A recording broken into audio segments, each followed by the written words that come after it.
All right. Hey, what's up, everybody? How we doing tonight? How we doing tonight? Happy Tuesday. Happy Tuesday. Boy, I don't know how your Tuesday been. Today has been, it's felt like the longest Tuesday of my life. But I hope you're doing okay today. I was in a 7-hour meeting. 7 hours. Locked in a room with people discussing our plans, our lives, all that kind of stuff. So it was fine, but it was a long day. It was a long day. Hey, how's the volume, everybody? You hear the music? Hear me? Uh-oh. There we go. Things are happening here. Okay. There we go. I think we blitzed out for a second, but I think we're okay right now. Okay, give me 1 second. I'm going to try to fix a few things. Did the Saturday game roll that hard? Oh, house cat Alex. I guess we should start with that, huh? It was a hard day, Saturday. It was a fun day. I got up early. I went to college game day. Man, it was fun. But gosh, music is loud. Let me bring it down just a little bit. Just a little bit. We'll see what happens. Okay. I want you to be able to hear the music. Oh no, the chat is all jacked up over here. Let's see if we can fix that for you. Yeah, we had a good time on Saturday, but let me tell you, it didn't go the way we wanted it. Didn't go the way we wanted it to, baby. But that's how we do it. Okay, that looks pretty good, huh? Let's bring it up. Let's get it nicely in this little area right here. Let me just put that there. And then we're gonna... I remember back in the day when I was first starting to stream, something like this would have taken me like 15 minutes. And now it's like nothing. Volume is running, music is a bit louder than me. Okay, let me fix that a little bit. Okay. The potatoes. How you doing tonight? Good to see you. Good to see you. YTM. Good to see you tonight. It seems like we're a little mixed on is the music too loud or not. But I want you to be able to hear the volume of the game, but I also want you to be able to hear me, right? So we're gonna get it. That's good. Let's just keep it right here, okay? And if it becomes a problem, we're gonna fix it, you know? We're adaptable. Horns down, always horns down. If you're from Texas, I'm sorry, but we roll tide. Jeffrey Kiz, hey ProfNoctis, been following you on YouTube for a hot minute, enjoying the content. I'm 44 gay and into Final Fantasy since 1990. Hey Jeffrey, we are so glad that you were here. I am so excited to get to meet you, and thanks for hopping in tonight. Thanks for letting us know a little bit about you. Glad you're in tonight. But yeah, Saturday didn't go as we planned with the tide, but the one thing about rolling with the Crimson Tide is that we never give up. Oh, what do we have? That's a little loud. I know that. Alex 2088. Hey, thanks for the follow, babe. Thank you. Let's see if I can fix that, because that's a little loud, isn't it? That alert box is like really loud. Is there a way to fix that? I don't know if there's a way to fix that or not. For follows. You know what? If there is a way to do it, boy. Oh, no. I got it. Oh, we're ready for the next one. We are ready for the next one. Let me go ahead and fix subscriptions as well. We'll get that voice down a little bit. Okay, good. Oh man, y'all, we are getting so professional on here. If you've been following me from the earliest days, you remember how just like jank and broken this place was. But now look at us. We can fix chats in 15 seconds rather than 15 minutes. There was a time when we first started the stream, gosh, almost 2 years ago. Oh my gosh, have we been streaming for 2 years? In September, yeah, it's September. Oh my gosh, I'm gonna have to go back and see the exact date. Might be today. Happy streamiversary, I guess. But back in those days, if something went wrong, boy, the computer would break, and we would too. It was a hard time for us all. Okay, so let's go ahead and dive into it. So tonight, let me introduce myself. My name is Wade. It's my real name. ProfNoctis is what I go by. And I'm so glad that you're here. This stream is all about playing, but it's also about learning. So I'm a professor at the University of Alabama. I study religion, I study literature, I research these things, and I share that content with my students through video games, or interactive multimedia, as we say in the biz, I guess. And so part of my goal is to make literature, religion, mythology more interesting to my students, and I utilize games like Final Fantasy XVI to do that. And so I do not have a class on Final Fantasy XVI. I've got a class on Final Fantasy XV, but the things that we do in this stream may very well become a class one day. So thank you for being in here. I love a good active classroom, and I love a good active chat. So if you've got an idea about some things that we're talking about, hey, chime in. We'll read it. We'll kind of wrestle with it a little bit and kind of go from there. Okay. But anyway, that's a little bit about us. Where we last left off, we met Sid slash Rama, and we talked a lot about him. Now, one thing about this game that I've been saying for the first couple of streams is this. This is a story about icons, or gods, deities, and the people that are able to transform into that. Now, one of the interesting pieces that I've kind of talked about is that these people, or dominants as they are called, that can channel the power of God, they serve as a really interesting metaphor for us, because religions throughout the real world, our world, have this idea that humanity bears the image of God. This is very strong in Jewish and Christian mythology, but it's also very, very strong and compelling in a lot of ancient Near Eastern forms of thought. In fact, I was sharing with one of my classes a creation myth out of Egypt and Mesopotamia the other day. And we talked about how in this culture, they talked about the god, one god was represented as a tongue, and another god was represented as a heart. And the fact that humanity had a tongue that set it apart from the rest of creation, and a heart that set it apart from the rest of creation, the ability to empathize, proved that there was an image of God in them. Now, that's some very rudimentary, pre-modern understandings of what this image of God might be, but it really tells us something, right? There are components of the divine that people believe are inherent in the human experience. And that's one of the things that I want to talk about in Final Fantasy XVI. When we look at these icons, whether it's Rama, or tonight we're going to talk a little bit about Garuda, we need to ask ourselves the question, what is the image of God, the image of the divine, that is being represented by this particular god? So for Rama, if you were here, does anybody remember what the attribute was? We talked about a number of them, but there were a couple that we really, really centered on. Anybody remember? Sid and Rama, what that divine attribute might be? You can answer while I'm loading up the game here.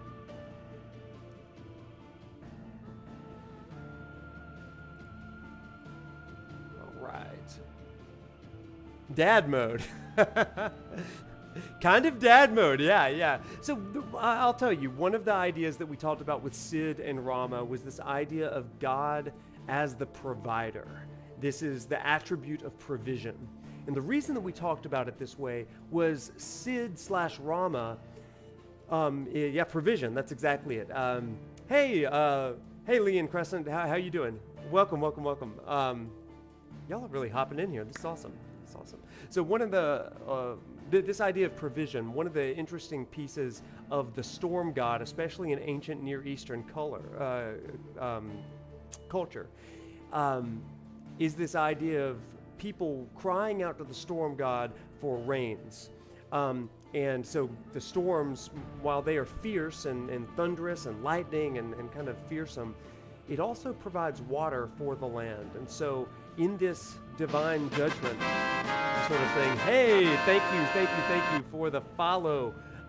Thank you for the follow today. 50 Shades of Babe. Nice name. I love that. That's great. So with Rama, we talked about provision. We see that in Sid, don't we?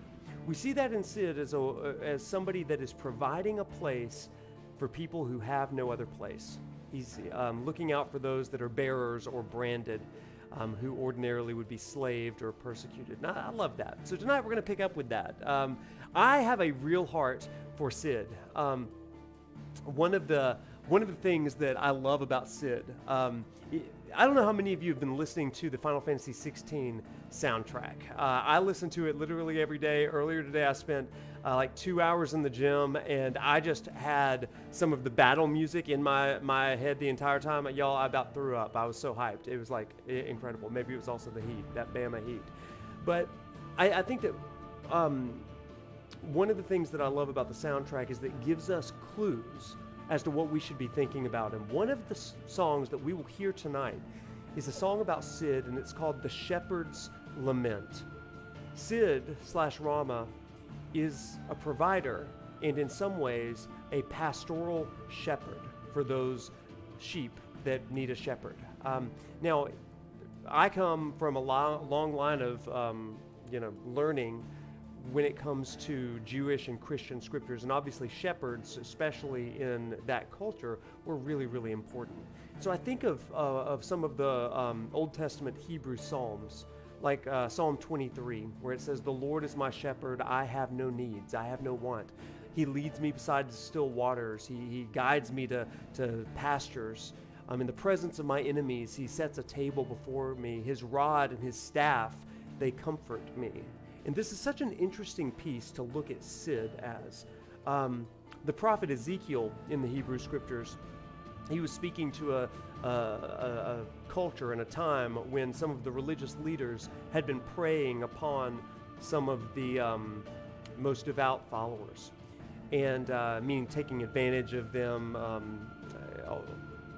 taking food and offerings from them and all this kind of stuff.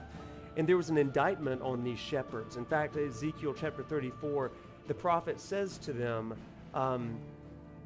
that they were unwilling and unworthy shepherds because they preyed upon the sheep instead of caring for the sheep. And we see in Sid a shepherd that really cares for these branded, for these bearers. And I love that. I love that it just reinforces that idea of Rama/Sid as provider. Provision. Let me look at this real quick. I think something to pay attention to is what the people blessed with the divine power think of it. Yes, yeet TM. I absolutely love that. And we're going to talk about what the people blessed with the divine power think about that power, because there's going to be a lot of that in here. House Cat Alex, like Moses. Yeah, it is kind of like Moses. Moses, this shepherd, this provider, especially for the enslaved people of Egypt, and that's a big thing. And hey, thank you, Shindy85, for subscribing at tier 1. Thank you. You rock. I don't know why we have a zombie as the thing for that. That's odd, but we're gonna fix that real quick. That's bonkers. Why are we doing that? We don't want that.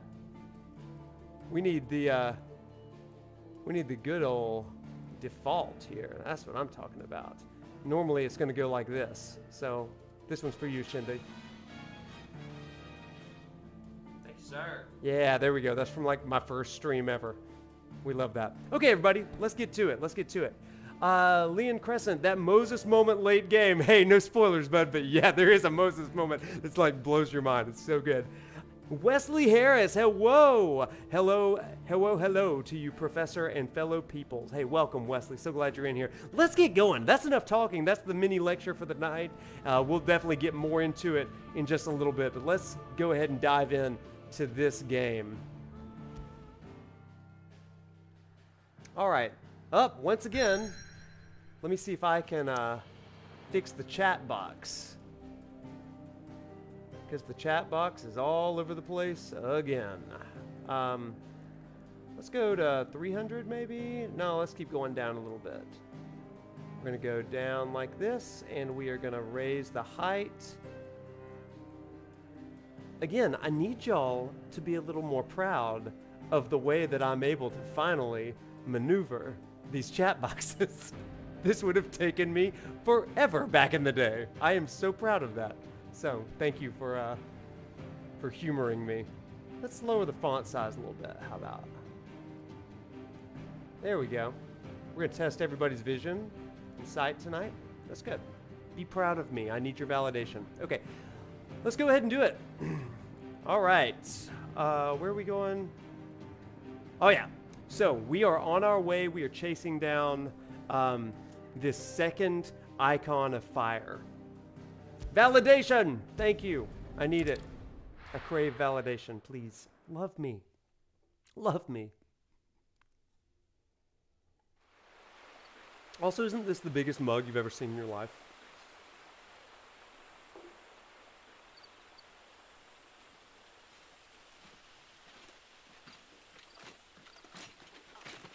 So much for arriving before sunset. Oh, I didn't realize we were this close. Any idea what that is they built the village around? The fallen ruin. I've heard some call it an airship. Though its flying days seem to be behind it. It's a shame, that. You truly think a dominant's waiting for us in that village? My scout has never given me any reason to doubt him. Which is why I think we should hurry. Come on.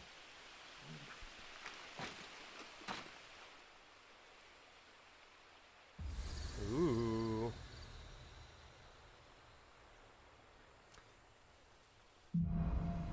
Lady OT Rings. Hey, Prof, just found your video a few days ago, but love the concept. As a Catholic, really interested in all the thoughts about the game's main conflict. Yeah, we'll definitely get into that. Hey, thanks for checking us out tonight. This isn't the first time I've seen one of these. Perhaps I can Appreciate use them you. as waymarks. We will use that as waymarks. So the first time I played this game, I did not fast travel at all. I literally walked everywhere as the game would allow. But we are definitely fast traveling this time. Oh, and we're sprinting. We're sprinting. Y'all, can we just appreciate? Look, there's Metia. That's the red star up there. Phase the moon there. Let's just appreciate the graphics of the PlayStation 5, baby. I hear they're working on the PC version of this. Can only imagine how it's going to look on PC. Figures up ahead. Are they friends or foes? Either way, we're going to kill them.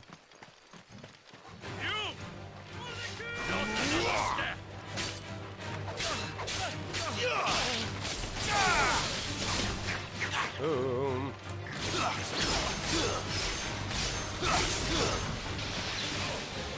So to answer the chat, hey Cindy, how you doing tonight? Welcome, welcome. Happy Tuesday.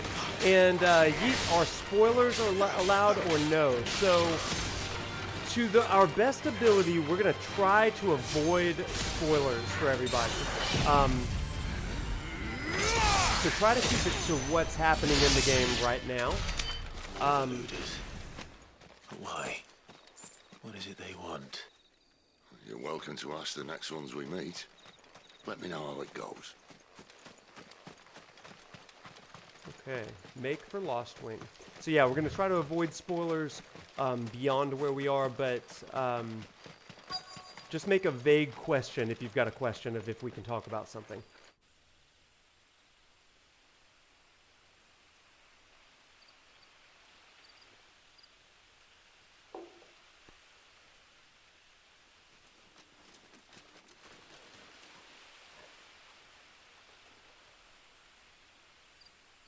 No sign of the royalists. Or anyone else for that matter. It's too bloody quiet. Even for this hour. What do we do now? First we look for my scout. You start here, I'll circle round the back. How do I let you know if I find him?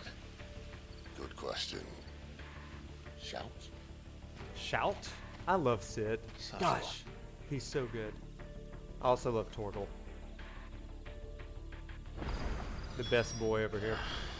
I don't even know what he looks like. The village can't be completely abandoned, can it? I also think it's worth... That sounds like a child. I also think it's worth looking into how each of the abilities embodies the icon's element. Yeah, we're going to talk about that a little bit tonight as well, once we kind of get into Benedikta and Garuda. It's all right. I'm not one of them. My friend and I, we're with the Imperial Army, and we've come to help. Do you know where your parents are? In the church. Then Hey. I'm going to find them and make sure they're safe. I'll wait till Clive's done.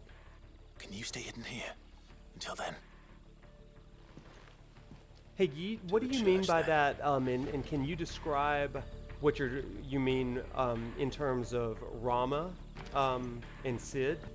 How would you say Sid's abilities embody the icons element, and how that may relate to what we're talking about with icons and attributes and things like that?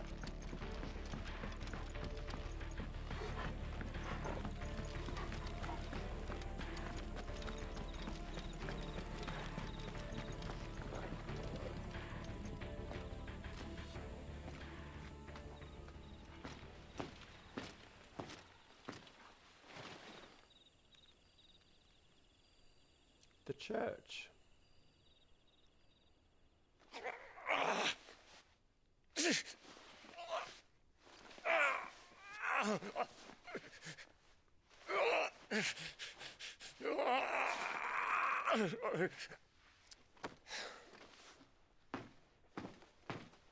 This man's gonna die if we don't get into a healer. Enough of your barking, dog!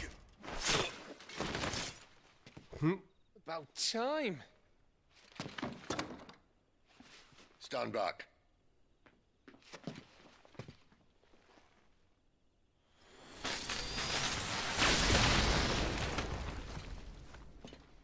Yeah. Who the hell are you? Clive!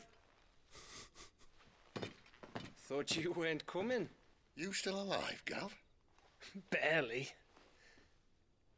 Been doing what I can for the villagers, but I thought you were joking. It's all right. He's with me. Is this everyone?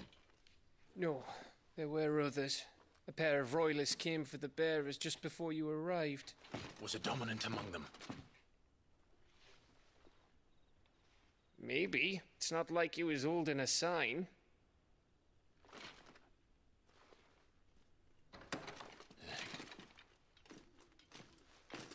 Yep.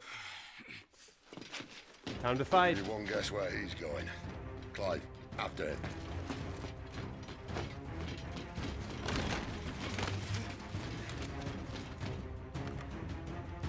Oh, you thought you'd be the one to get away from me? No. You underestimate Clive's bloodthirst. We are not gonna sprint, though. We are not gonna sprint. We're just gonna lightly jog. That's the kind of pursuers that we are. Any word from the scouts? Not yet, my lady, but we have the dominant's companion. It's only a matter of time before we seize our quarry. Animal instinct. Very good. And what of the others? The bearers have been taken to Caer Novent. Some may still be worth keeping should the dominant elude us. All is in hand, my lady. They will not be spoiled. I give you my word. Gentlemen, a toast! Will you join me? Cheers. My thanks. To Our Lady of the Wind and the King!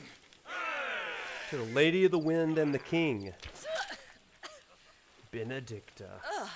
The Imperials drink this piss? Well, it would go some way to explain their breath. Lady Benedikta! Imperials!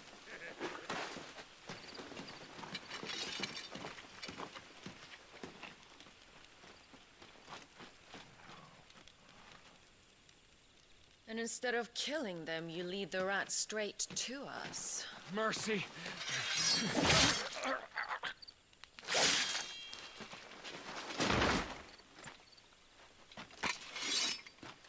Look what we have here, boys. An Imperial bearer. Good. I was getting bored. She is so good.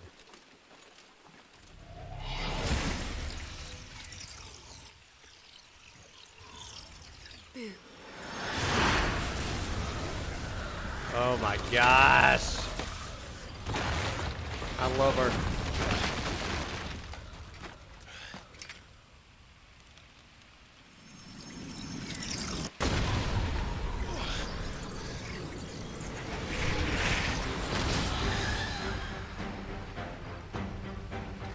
Where did?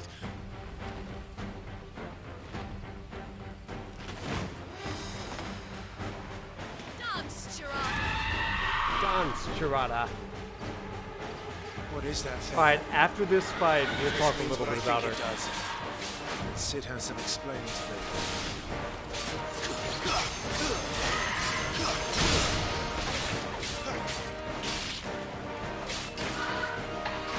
do. Ooh.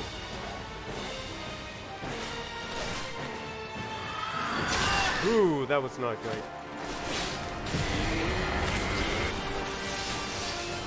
Not this time. Okay, let's get back to it.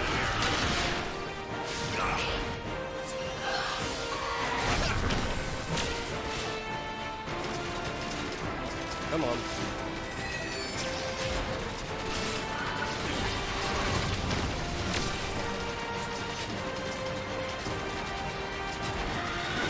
Ah! Get up, get up.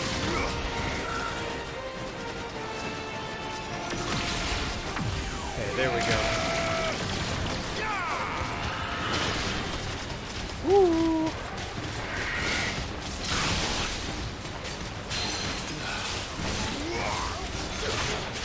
There we go. Even the small fights do feel big, and I love it.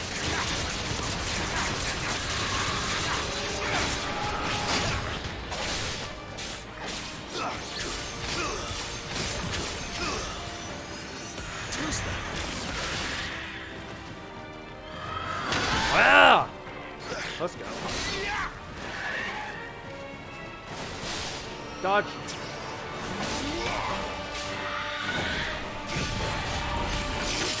Get up.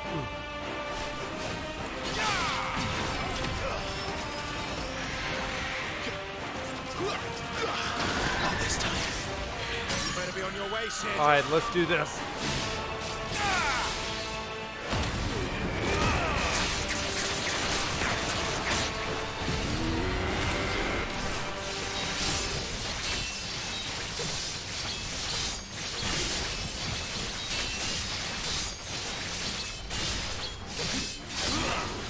That was pretty rad.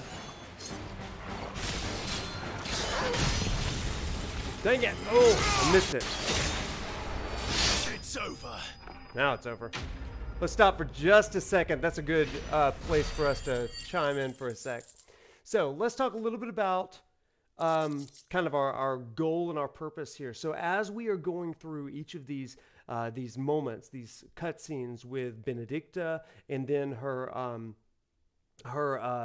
kind of subordinates, Chirata and Superna, we're going to be thinking in terms of, okay, Benedikta is a dominant of Garuda, a dominant of wind, the power of wind. So what is that telling us about the divine? What religious stories, religious myths from whatever kind of inform that? And so I've got some ideas about that, but in the meantime, I would love to hear from you. What do you think is being said about the divine? Or what stories, religious stories, are reinforced in the Benedikta Garuda story. I'm going to read a little bit of chat before we get back to it. So let's see. If we think of, Yeet says, if we think of Rama as the one who delivers justice with decisive blows, then his passive ability and ultimate both deal the same sense of focusing on one enemy. I really like that. I really, really like that idea.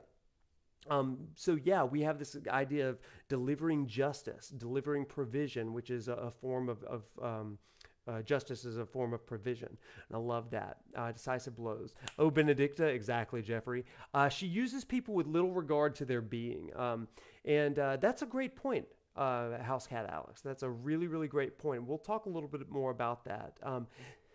Wesley, how goes everyone's summer so far? Concluded all your excursions for the season and waiting for October for some Halloween stuff. Me too, buddy. I love Halloween. Great stuff. Yeet wind icon. Absolutely. I love how even the small fights feel pretty big. You're right. The wind fights really honed your ability to evade and parry for FF mode run.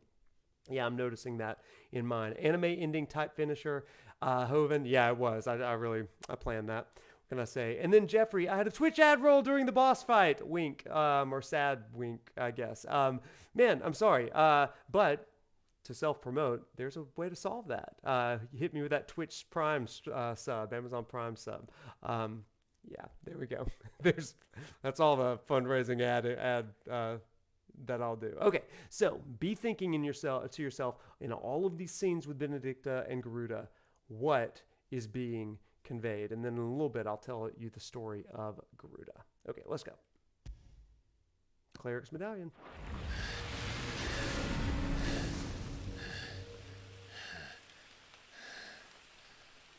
You've got some fight in you, even for a branded. Thank you for the Twitch Prime sub. Thank you so much. Now you won't get ad rolls. Look who's here to save the day. I'm here to help. Is this how you recruit all of your charges? Don't recall you complaining, Benedikta.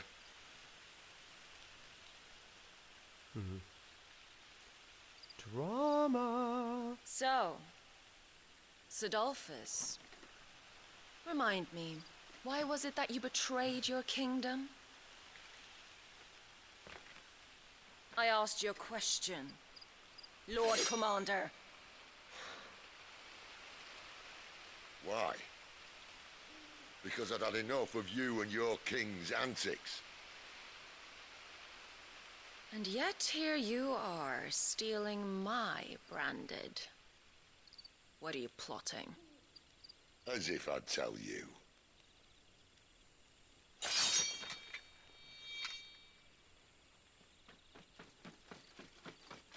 Lady Benedikta, we have secured the dominant. Always something, isn't there?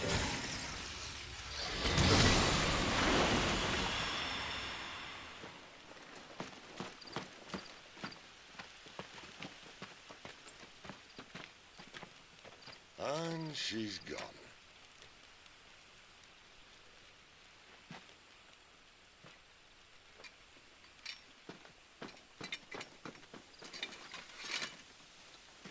Did she say where she was going? No.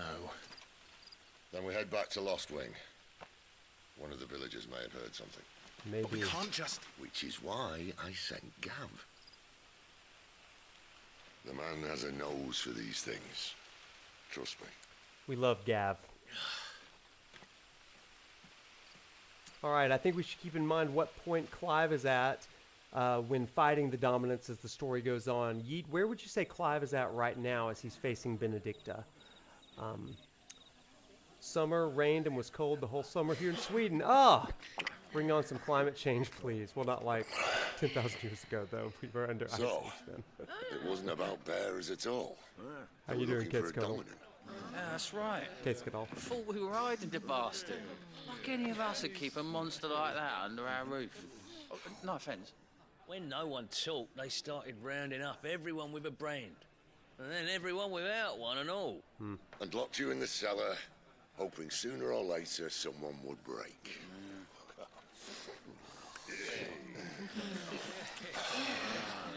You know, things might have been different if you'd accepted my invitation. Oh, don't remind us. We were all saying the same thing. This is our home, innit? Don't mean we won't out when we can, though. And that, I'll drink to.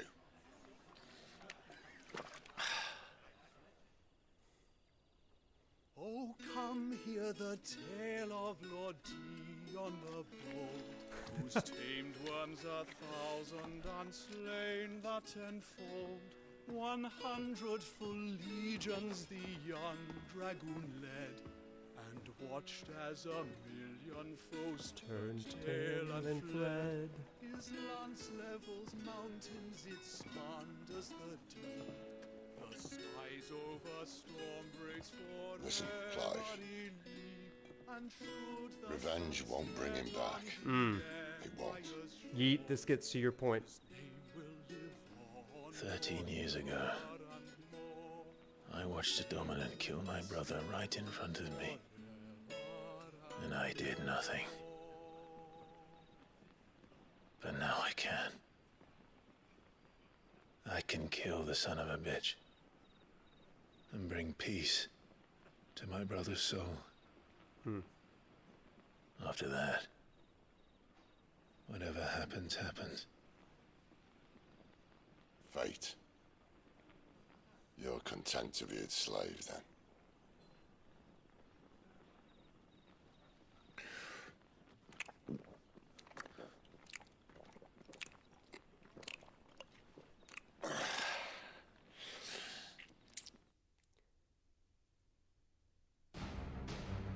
All right, I actually want to stop there for just a second because there's some really great stuff happening in chat. So let's bounce over to that really quick. It says, oh my gosh, why does it keep messing up? I keep on doing this. It's because I was bragging about how good I am at fixing the chat. And boy, am I not good at it right now. Let's do 400. Yeah, that'll do. That'll do. And then, hang on, I'm going to fix it. I'm going to fix it, guys. Height. Let's go down a little bit.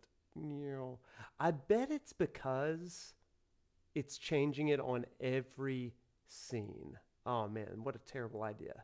What a terrible idea. Okay. But you know what? We're going to make it. We're going to make it work. Okay, sorry. I want to be able to see this. Okay, so there's a couple things that I wanted to mention here. Let's see. Clive, you're saying he's still trying to get over his revenge. Oh, wait, hang on. Before that, Leon, you said wind deity that comes to mind is Hraesvelgr from Norse mythology, who sits on top of the world tree. Yeah, there's a lot to that. Do you know anything more about Hraesvelgr from Norse mythology? Any sort of attributes that we might be able to think about when we're thinking of Benedikta as this wind dominant? Next, Jeffrey says, I love Sid, finished the game, but he's so well played, written. Chef's kiss. Yeah, absolutely. Yeet, Clive is still trying to get over his revenge and past similar to how Benedikta seems to be trying to get over her past to Sid. And you are exactly right there. We're going to talk a little bit about that. Pasavla, hey, welcome to the chat. Garuda seems chaotic. Don't know if a direct citation or a parallel to any deity in particular, but yeah, I think that we're gonna get to that tonight. Chaos is a great word for her. Hoven, I don't know why I missed this, but is there a reason the branded the ones who have powerful magic are the enslaved and not the other way around? Yes, there is. And Pasavla says, there's a piece of lore near the end of the game that explains the situation of the bearers. It is explained to a good degree in one of the side quests at the end of the game when you get to Vivian and one of her side quests. I'll tell you now because it's not going to be really pertinent in this stream, but the reason that they are the ones that are enslaved is that there was a major war. There was a war that... there was a major war in which they lost, and so they were persecuted and subjugated, and they were made subject to the powers of the world. Very similar to the way that the Israelites were enslaved in Egypt. Pharaoh and his advisors said, "Look at all of them. If they were to rise up against us, then we would be overwhelmed because they're so numerous and they would be powerful." So they were able to kind of force them into this idea of submission. It's a really interesting thing. I heard about a zoo one time. I wanted to say it was the San Diego Zoo, but I'm not really sure. But there was an exhibit of these African impalas that can jump like 9 feet in the air, and they can jump something like, 15, 20 feet horizontally, right? But in this zoo, they only had like a 4 foot, 3.5 foot barrier that kind of kept them in their containment. And the person that was telling the story said, why aren't they enclosed? I mean, if they can jump so high and they can jump so far, they can just leap out over it. And the zookeeper, one of the attendants, said it's really interesting. Once they are born, we actually train them so that they don't believe that they can jump as high and as far as they can, so they have no idea what they're capable of. And boy, what a metaphor for us, right? But especially when you're talking about the enslaved and generation after generation of branded and bearers being told by society, you are powerless to overtake us. I mean, it kind of plays with the psyche, so kind of sadistic there. But then again, I mean, that kind of warfare and control is a psychological warfare sort of thing. Okay. Jeffrey Kiz, the bard playing a poem was a nice nod to Ventus and Anemoy. Yeah. Talk to us a little bit about that, Jeffrey. Say more about that. I think that's interesting. Drumjod, happy streaming, ProfNoctis. Just saw the Resonant Arc podcast. Really great discussion. Hey, thank you for checking us out. Really, really appreciate it. I had so much fun on that Resonant Arc podcast. It was great. And Leon Crescent, in Buddhist mythology, Garudas are also called Garula, a type of predatory birds. They are beings of intelligence and social organization. Another name for them are Superna, which will be encouraged later. Yeah. But yeah, intelligence and social organization, predatory traits of Garuda can be attributed to Benedikta. Yeah, oh my gosh. I'm going to tell you the story of Garuda in just a little bit. And gosh, that's good stuff. Oh man, y'all are great. Let me just say, I love this. I love this. You did tell me to take notes months ago. Well, you're killing it. You're absolutely killing it, and I love it. Y'all, I love this chat. Y'all are so fun. This is what it should be like. So with that, let's get back to the game. Camera focus, and now let's see if my chat is all jacked up over here. And the answer is yes. Yes, it is. So let me fix that again. I'm going to get better at this. I promise. But maybe not tonight. That's probably not what's going to happen. So 200, and let's go down to 600. Yeah, look at that. Oh my gosh. I'm getting faster. If nothing else. And I am going to lower the font size to about 13. And we're going to close. And there we go. Okay, now back to it. Meanwhile, I hope you like my tangents. That's why you tune in, right? Validation! Believe the imperial host invincible. Yet here we find the Empire's cornerstone teetering on the backs of a handful of cowards and cutthroats. Alex, talk about the snakes. Well, Bahamut may lead 100 full legions. Could it be that the young prince defends a house of cards ready to topple at the slightest breeze? Tell me something. Why do you not resist? Within you lies the power to slay gods. The phoenix perished in your flames. Yet you do not fight. You do not flee. You refuse your gift.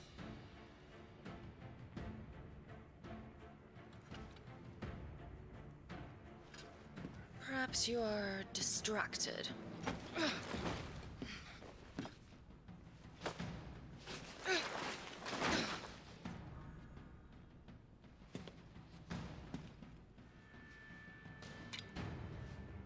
My offer still stands. Join us and you will be treated with the respect one of our kind deserves.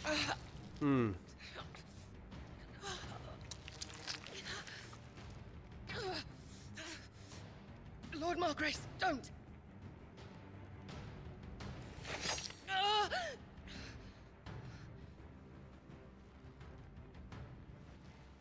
I'll give you a moment to consider your options. Jeffrey, I was just thinking the same thing. Do be gentle with them. Not religion related, but Jean Grey is the dominant of the Phoenix. Hey, you're right. There's a lot of parallels with X-Men in this game.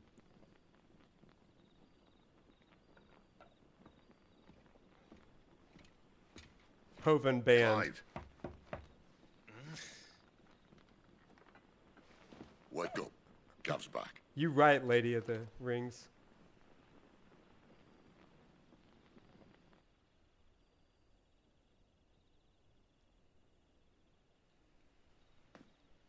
Canovant. One of the Empire's outlying strongholds, though apparently not strong enough to keep out the royalists. The captured bearers are inside. I'm sure of it. If Benedikta's orders are to stay in the shadows, she won't be traveling with many men. Meaning, she'll be keeping her prisoners together and close by. Get out. Including the dominant. So, we find a way into the fortress and conjure a bit of chaos. What about me? Excellent question, Gav. You will wait outside the care and guide those I free to safety. And miss all the fun. Why can't he do that? Why can't he Clive doesn't have your nose. He'd stumble off a cliff before he even found the men. Come on, Gav. You're the best man for the job. Well, when you put it that way. Suppose I'd better scout ahead for any surprises. Don't you let him down. I won't. All right. Shall we? Not so fast. We wait until tomorrow. But he's right there. And if we leave now, we'll arrive just as the sun comes up. Maybe join the guards in breaking their fast. Come on, Clive. They only just took the place. They'll be there a while yet. We've got one chance at this. You don't want to waste it, do you? No.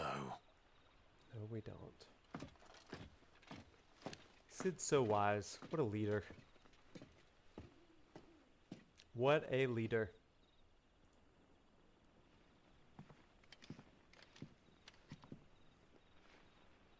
The dead of night. No, that's settled. There's someone I want you to meet. At this hour? He's the owner of the tavern, and our best hope of getting a decent night's kip. Okay. Hello, friend. Quentin, my good man. It seems we'll be spending the night. I thought as much. Where do you find that one? What, him? You wouldn't believe me if I told you. Quentin here is an old friend, one who is sympathetic to our cause. Sympathetic? And he knows about your little sanctuary. I would never have guessed so many people were bent on setting us free. When last I checked, the mere thought would earn you a trip to the gallows. I am well aware of the risks, as I am of the rewards. And what could be more rewarding than your very own dominant of fire? A dominant? Here? Now that I would like to see. Meaning you haven't? No, but nothing passes unnoticed in Lost Wing. Take your brand, for example.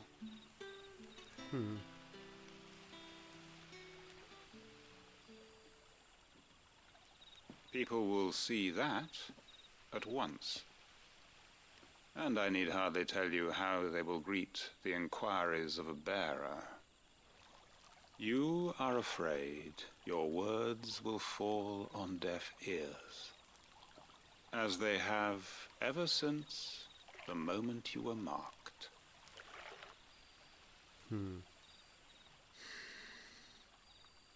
Happily, I can provide a solution to your dilemma.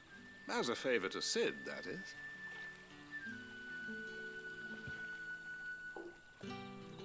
Take this. You will find it has the uncanny power to loosen tongues. The Hanged Man. May the mothers guide you.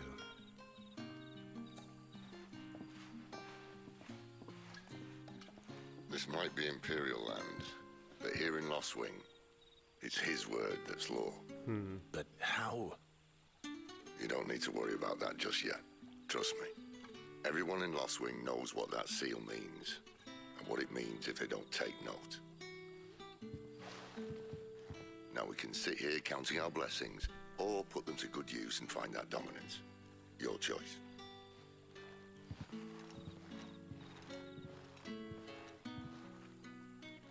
Let's see if this thing really works. Alright, there's some really interesting things that are going on here. So this is a town, Lost Wing, that is designed to help bearers and branded have a place to be, a place to live.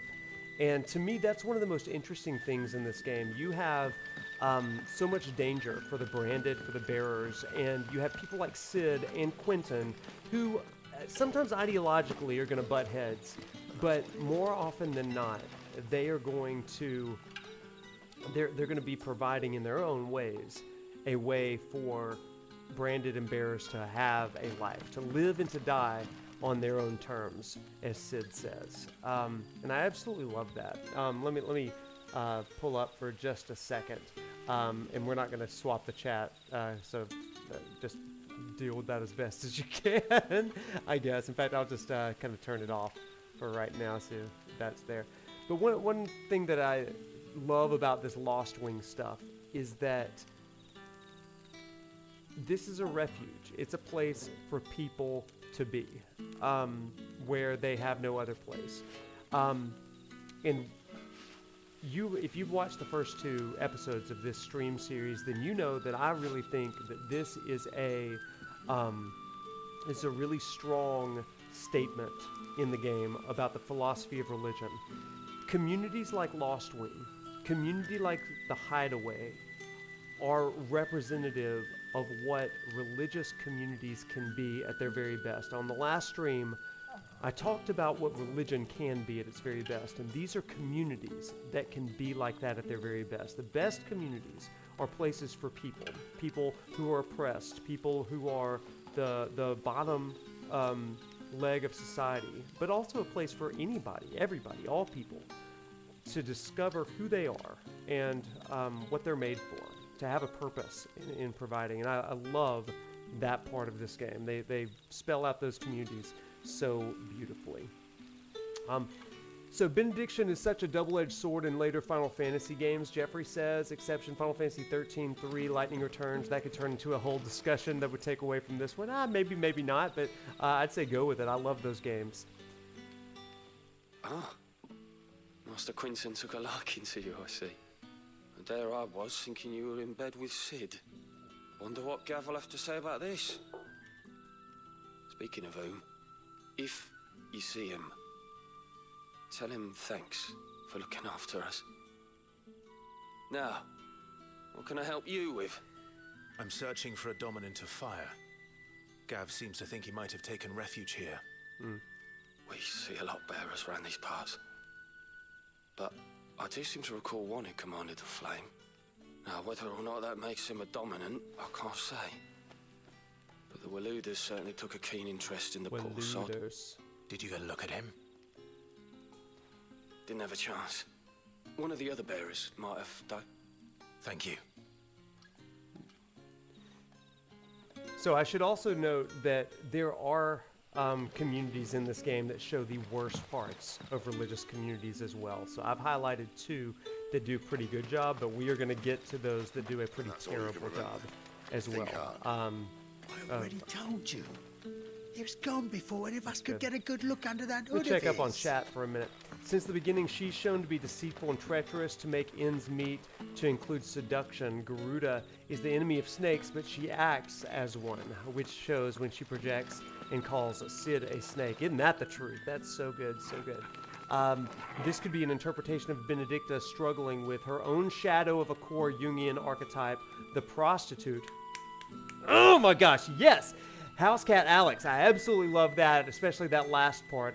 That's going to be such a really important piece once we get to the end of this Garuda Benedikta arc tonight. They sure do use a lot of seals in the game. Shadow, they sure do, don't they? Lady of the Rings, Clive sticker collection starts. Yes. I know you missed the era for it, but this game really makes me think you'd love Skyrim. It's a blind spot for me, and it will remain so. Unfortunately, I missed it.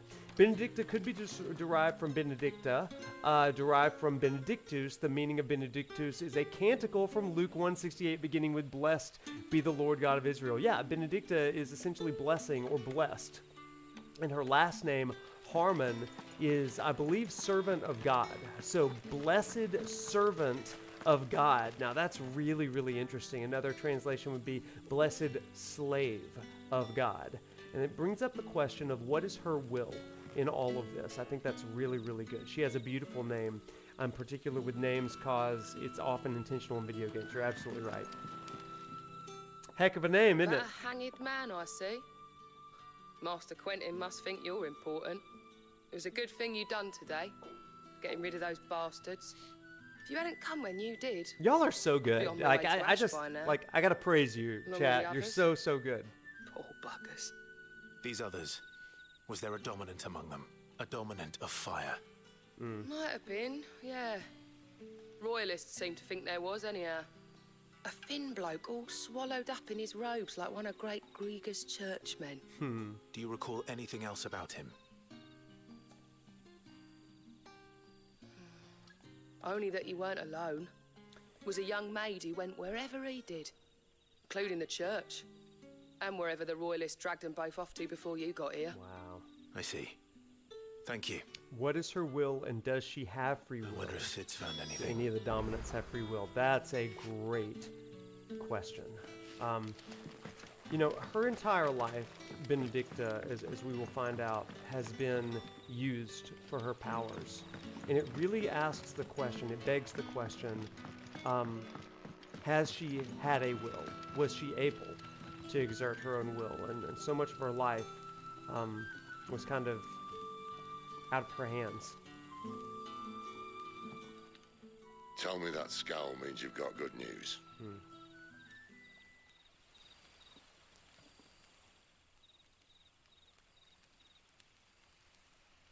So, a shady lad with a hood and his equally shady lass.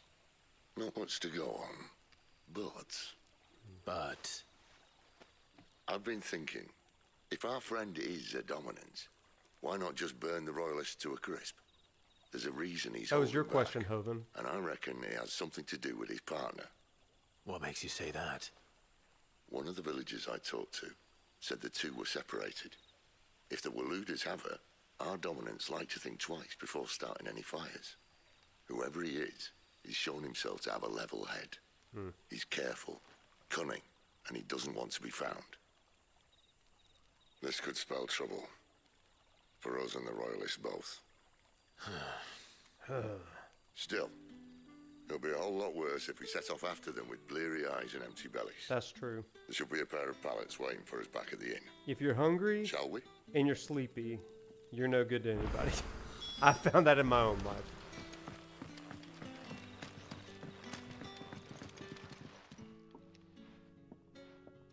Now, about those beds.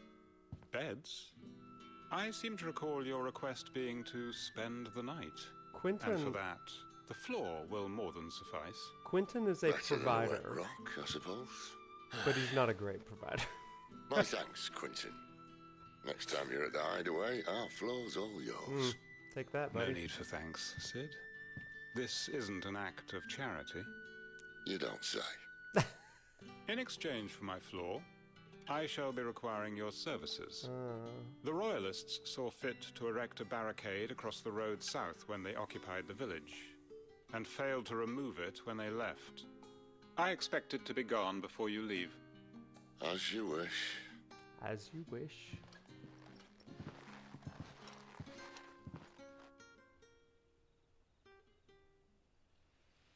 I love Lost Wing. What a great place. Well, that took longer than expected. First time dismantling the barricade? It gets easier, don't worry. I won't.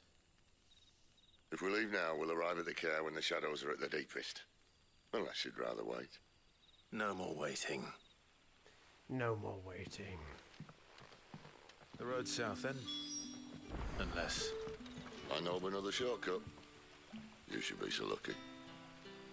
Appreciate your help with the Royalists barricade You're earlier. welcome, friend. There's one place I want to stop, not because we're going to talk about it tonight necessarily, but I do want to get an image of it in our heads. And it is in the church here. So, in here we see some pretty devout people and the priest. We can read the hymns of Grieger. And thus did Grieger summon together her 72 spirits of light and tell them of the holy heralds she would send to the world below, where there was much strife and suffering, for which she wept. Rejoice, she said, for my heralds, who are a part of me, and who are me, shall be as bread unto the starving, and as water unto the thirsty, and shall bring light where there is only darkness. This is really interesting. Now, regardless of whether Grieger is an actual god or not, this is the way that they are understanding their world and their divine, and I love this. You have these heralds, and I think in a reading of this that we could say that these are dominants. These are the branded, right? These are the bearers, those that embody these divine attributes. And we see that these heralds, who are meant to convey these notions of God, notice this: they shall be as bread unto the starving, and as water unto the thirsty, and shall bring light where there is only darkness. You can see how a city that's built on the idea of bearers and community would find solace in this. The idea that there's some divine plan for these people that are different, that they are to contribute to the world and be a force for good in the world. And you can imagine what their church services would be like, right? These are oppressed people, and oppressed people find solace in words like this, in religions and ideologies like this. And I think it's such an interesting piece to delve into. And we can each talk about stories, myths, religious stories, religions, and communities that have made us feel like, yeah, there's a place for me in this world. And we've also been a part of communities that made us feel a little bit out of place. My children, for hope is not yet lost. Keep faith in your hearts, and the goddess Grieger will not forsake you. And so this is the goddess Grieger up here. We see her statue, but you just see these devoted people. I love this city's take on devotion to the deity. I absolutely love it. I think it's really poignant in a lot of ways. As a person of faith myself, it makes me want to think more deeply about my own faith and about ways that it includes those that sometimes the rest of the world excludes.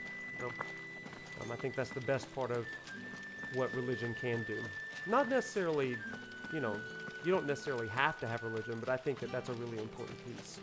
Really thought you were going to throw Grieger's verse toward Matthew 5:14. Think that's the one about a town on a hill, but specifically the light of the world. Yeah, Hovind, I think you're exactly right.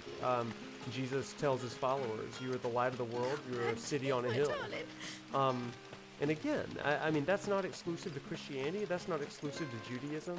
There is this idea in a lot of faiths. If the royalists were looking to take the care that you represent posted centuries to prevent any unwelcome the divine surprises, in the world. I think that's really beautiful. At least I would have. Well, you should know.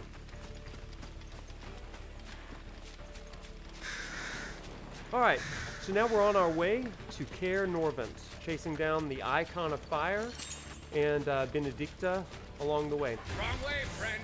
What do you guys think about all this? We've been talking about some really kind of fairly theological things, right?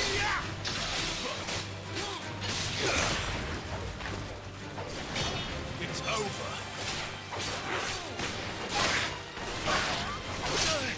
Oh, no you don't.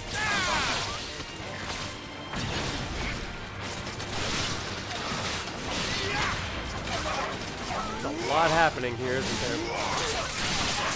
It's always interesting how the Japanese take on different mythologies of religions and come up with a cohesive story. Ah, yeah. As Americans, we struggle to find common ground on some of the simplest ideas. I'm not saying Japanese are superior. More so, things are translated and sometimes diluted or misconstrued in translations. Isn't that the truth, right? I love that.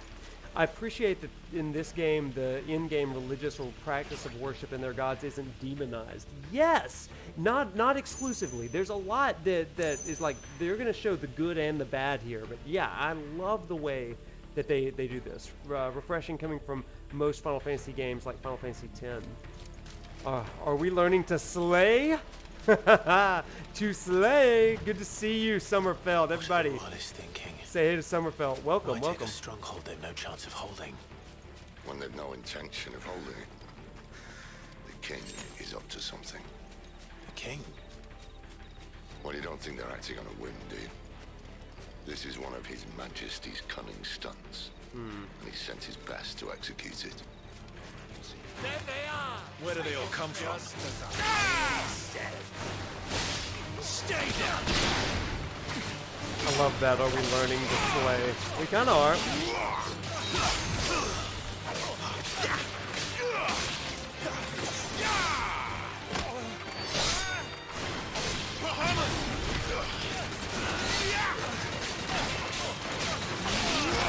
Hey, thanks for the sub. What's up? Lady of the Rings. Appreciate you.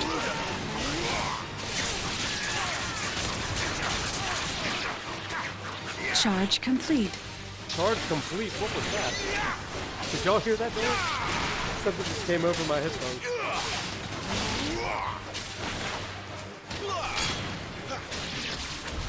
I'll tell There's a your lot lady happening. you tried. Tell your lady you tried. Come on, Torgal. Yep, it was loud. Sorry about that. I don't know why that happened. I have no idea why that happened. Isn't crawling with royalists. I don't care who else. It was very loud in my ears. I'm sorry about that. It was. I guarantee you, it was louder in my ears than yours. Yeesh, screamed at me. Sorry about that. My computer's taking on a mind of its own.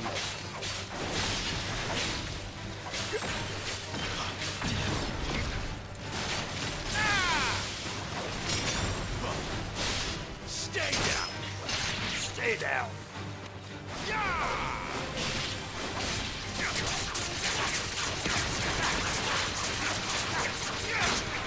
There we go. Right. Oh, Torgal. Get him.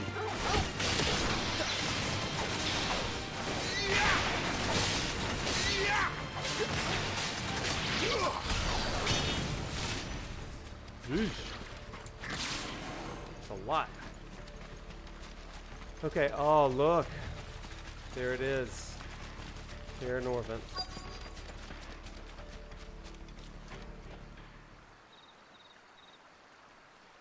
Sneaky, sneaky.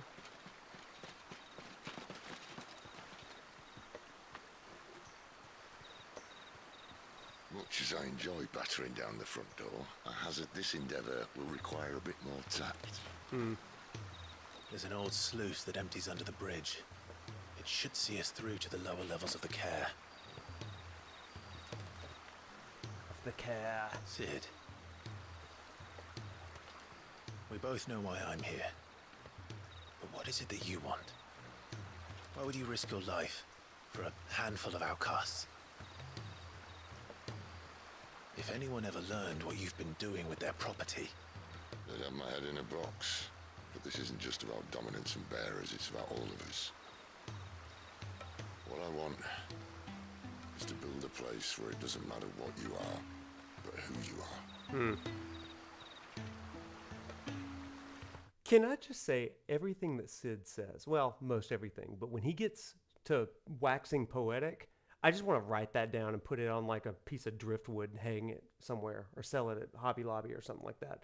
He's so good. Okay, let's keep going. Our world isn't ready for a place like that. Oh, God, see?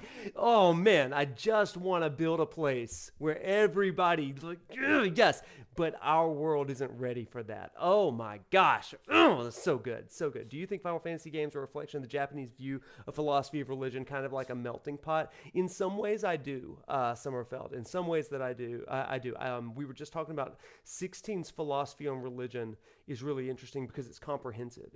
I think that it does talk about the good of religion as well as some of the negative of religion. I think that we get something really, really nice here versus, say, Final Fantasy X or Lightning Returns, Final Fantasy XIII to a degree. I think that we're really getting something that's more comprehensive in 16. That's why kind of the subtitle of this stream series is a philosophy of religion. Okay. Not on topic, but from an artistic point of view, the color palette of this game is more muted compared to 16, or 15, which was very vibrant. 12, lots of grays and sand. 10, saturated. 8, more pastels. You're right, and I bet that that's pretty intentional. So, until it is, I use the power I've been given to show people there is hope. Again, Sid. Gosh, put it on a Hobby Lobby driftwood piece. I use the power I've been given to tell people that there's hope. Oh my gosh, so freaking good, and exactly what the hymns of Grieger say. Gosh, I love that. That's good stuff. Whether you're religious or not, especially if you're religious, but man, whatever you got, just... So, tell me about this. It definitely does. Oh, this is important. Talking about Benedikta. Best and worst decision I ever made. Don't underestimate her, Clive. A fight with her icon is not one you're likely to walk away from. Garuda. Warden of the Wind.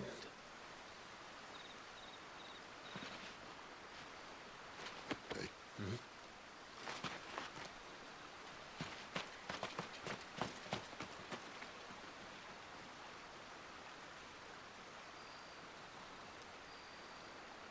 Something to note, there's Metia. Something to note about this particular scene before we go into Caer Norvent is this. And while you'll learn a little bit of this later on, I want to share some things that are found in the Ultimania. The Ultimania is basically a compendium or an encyclopedia of dev notes of lore and stuff like that, some of which made it into the game. Some give a lot more context. There's a few things that are kind of interesting about this. Sid, when he was 18 years old, because of his powers of Rama, he became the Lord Commander of the Waloed army. Waloed is run at that point and now by a guy named Barnabas Thormir. He is in the opening cutscene of this game. He looks like a kind of dark-haired, very suave sort of king.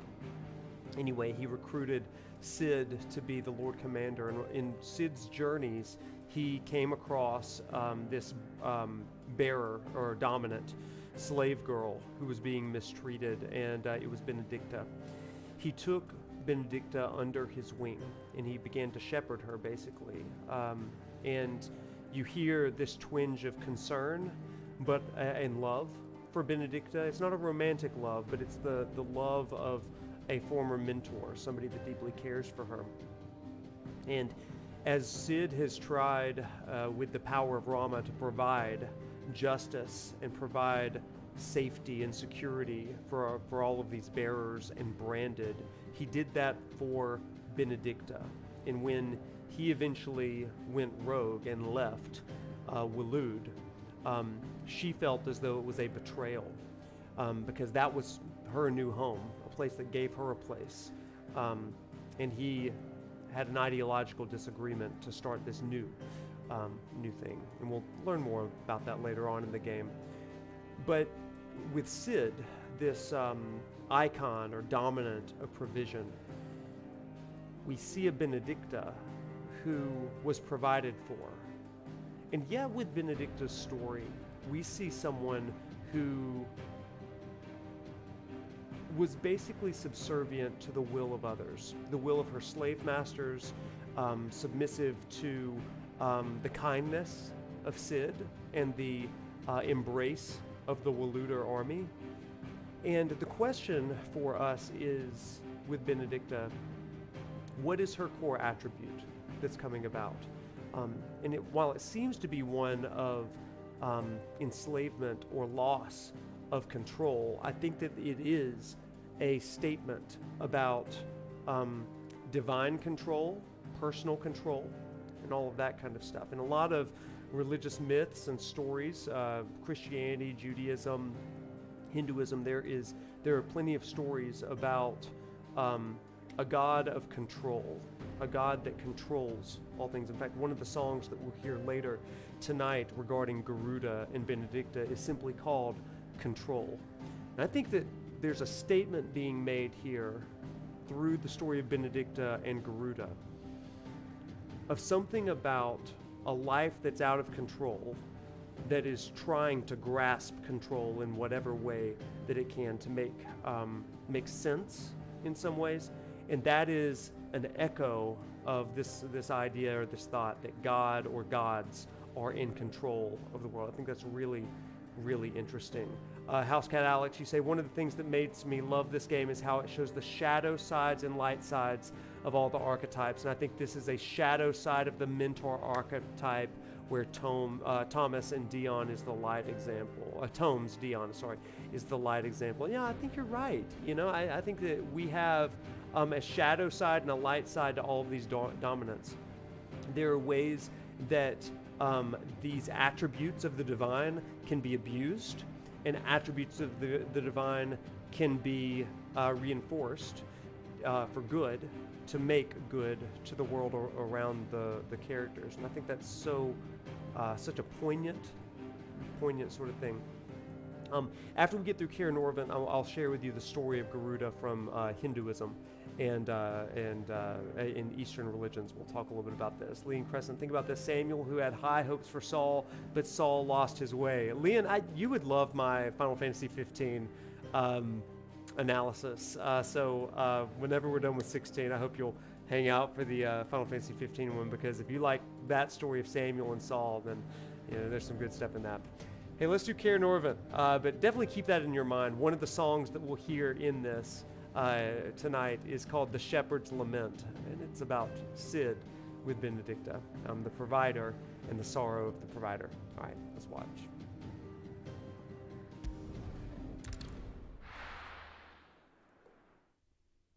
This is fun, right? Isn't it cool to look at this game in a different way?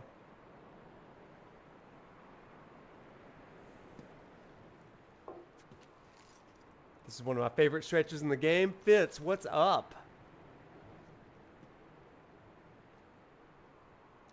Dude, I'm a Sunday school teacher for a long time. I would enjoy your Final Fantasy 15. Thanks for inviting me. Leon, I'm so glad.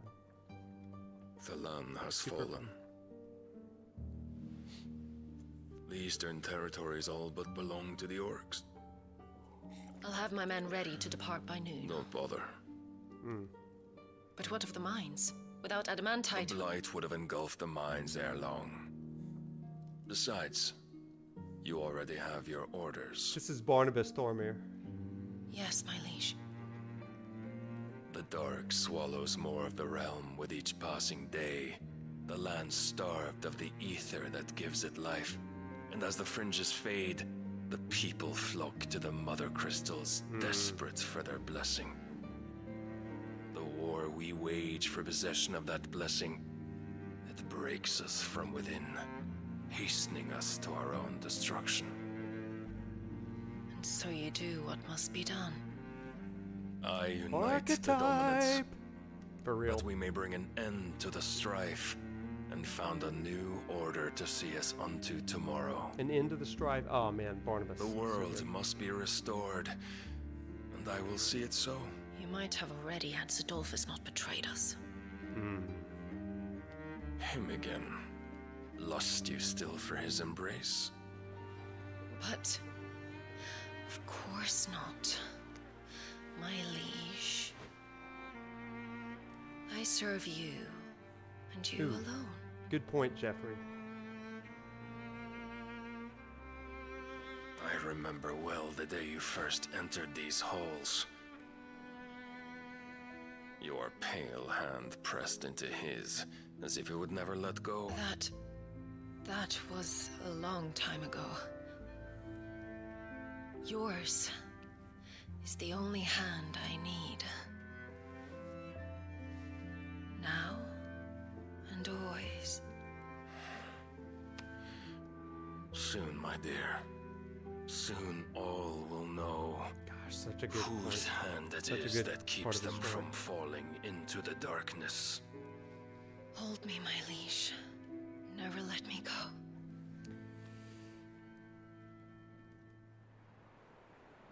in so many societies, especially throughout history, especially in cultures where... One of our sentries has failed to report, milady. Your orders? Pull the men back inside the care, Geralf. He is here, then. Have them lead Sid and his little pet to the chapel. That's I shall entertain them there.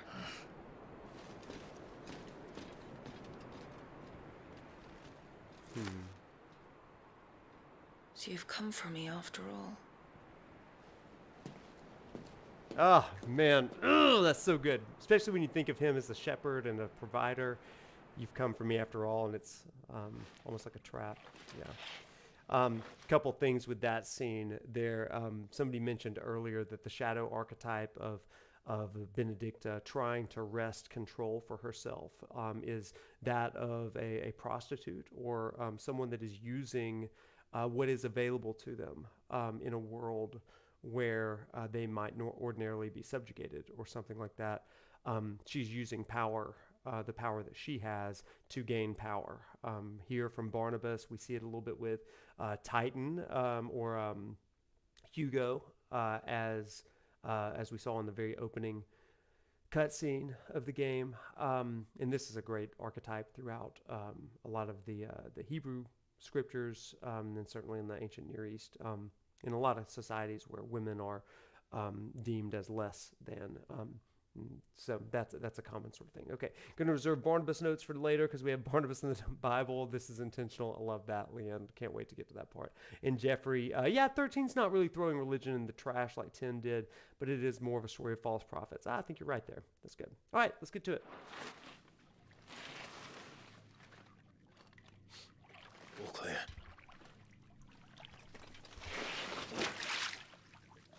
This is such a fun dungeon. I love it.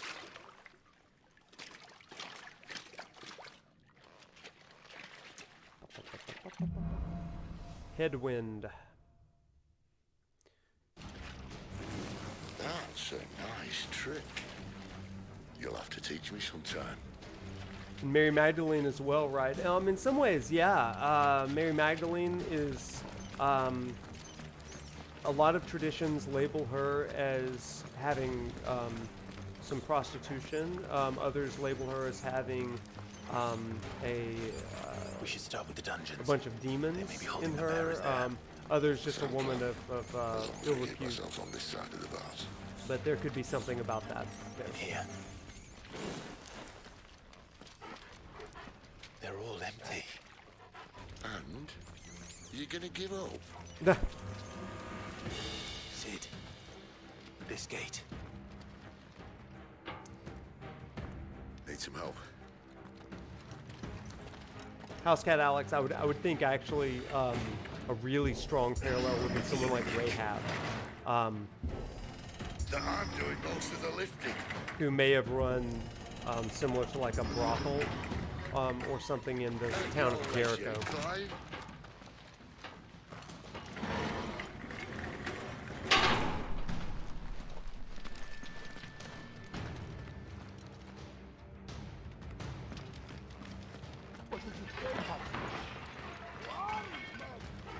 Did you hear that? Unfortunately, yes. Things are going really well here, guys. What? Good news, lads. Your search is over. Oh, ow, ow, ow, ow. Ooh, I don't know if this is the lineup that I want. Yeah, that one does line up with Northreach, doesn't it? We love it. Woo! Yikes, that hurt. I gotta stop reading the chat. I've gotta stop reading the chat.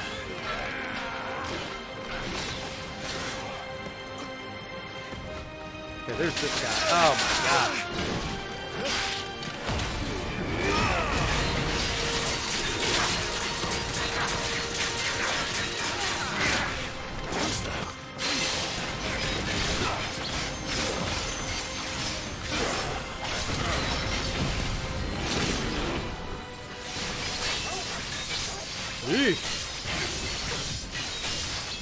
I gotta stop fooling around. Final Fantasy mode is no joke.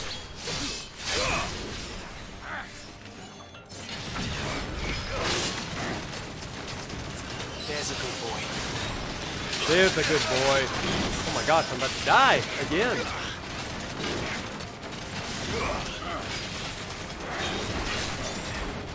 Not this time.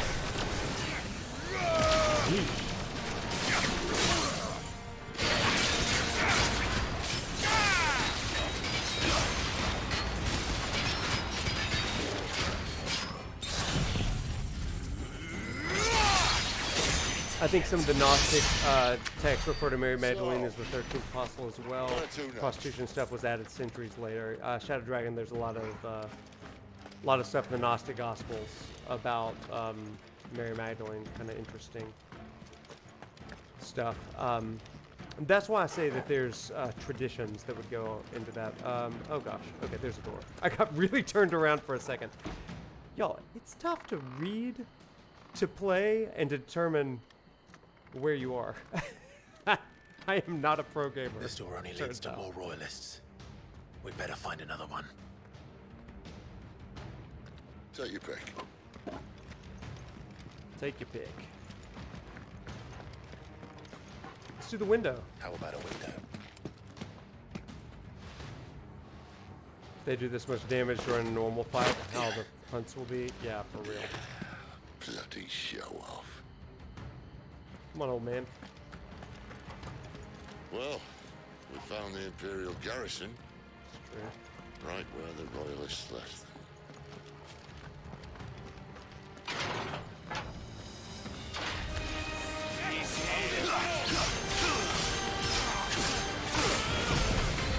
Oh, jerk.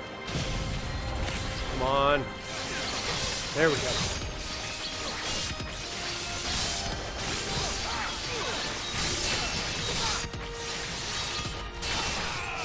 Hey, we're doing some work right now. There we go.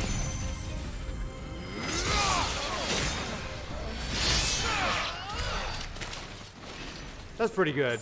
That's pretty good, right? Don't tell me you're not impressed. Is this the right way? I don't think this is the right way.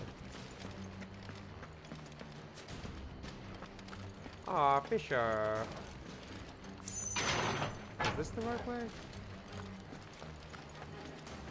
Boy, now I'm really turned around.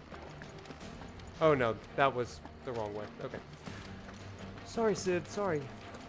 Let's go.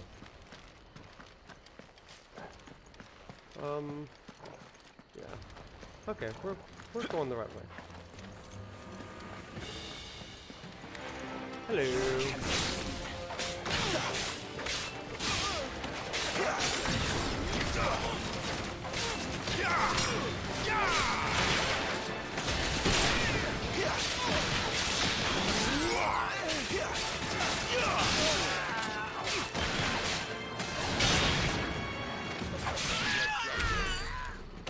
This place got my directionally challenged but turned around too. Don't feel bad. Man, it's confusing, isn't it? Glad I'm not alone. This looks like where I need to go. Oh, hello. Oh, I'm not staying. Oh, I'm not staying. Let's just hit him with this. Why not? That's fun. Ooh, this is not doing the damage that I want it to.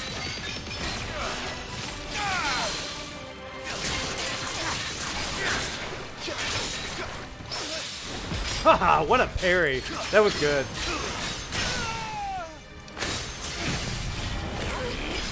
Get him, baby. Well, we're doing good right now, aren't we? Great.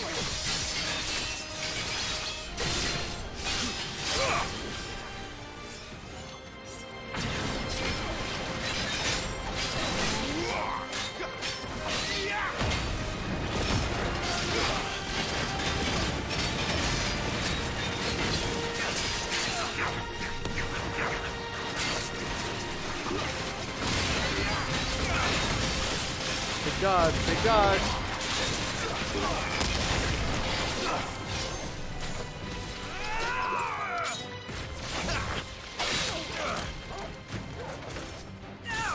Not this time.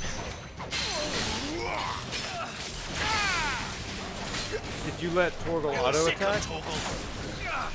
I don't, but I do forget to use him all the time, so that's fun.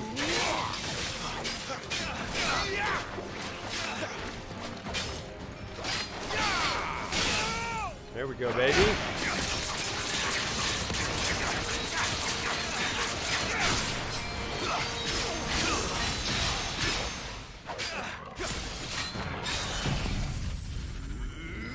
Oh boy.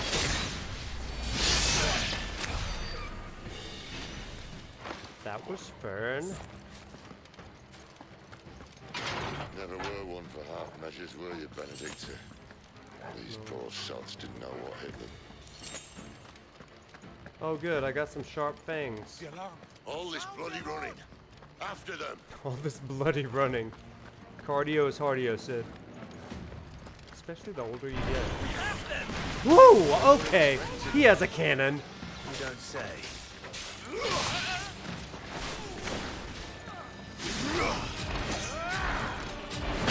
Oh, ow. Oh, ow. Pain. Oh, my goodness. I'm trying to do some things. Better already. Let's use this. This time.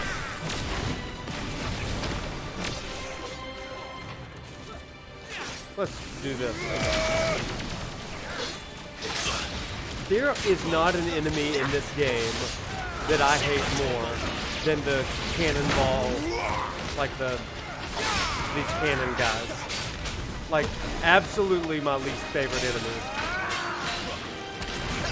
Oh boy, come on.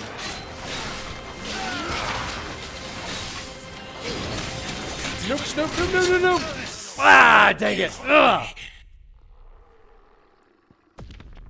That was on me. I was reading the chat. Y'all sometimes get really interesting in the chat. It's a problem. Not this time. Chat does kill, man. Like, it's a problem. Okay, listen.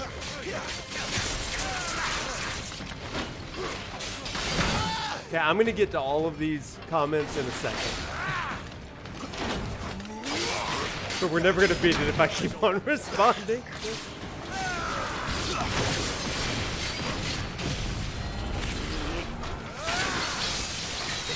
Ooh. Okay,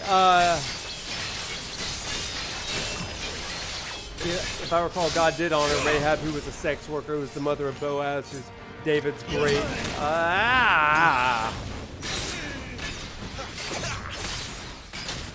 Whew, okay, now then. She did. One interesting thing about Rahab especially is that even though she was... Oh my gosh! Okay, I am not going to talk to chat again for a minute because I have got to stop. I'm never going to get all this. Oh my gosh. No more dying.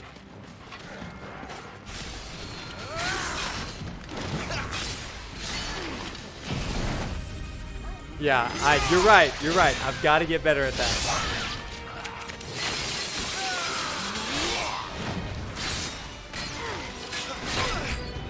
Whew, he almost knocked me off.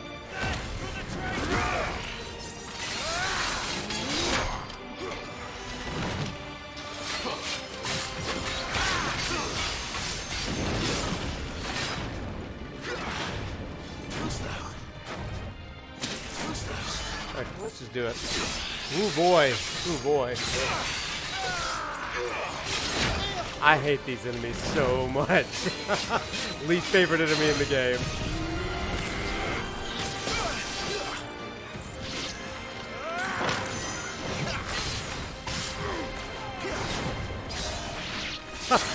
I'm just gonna keep using Zentetsuken. Too slow.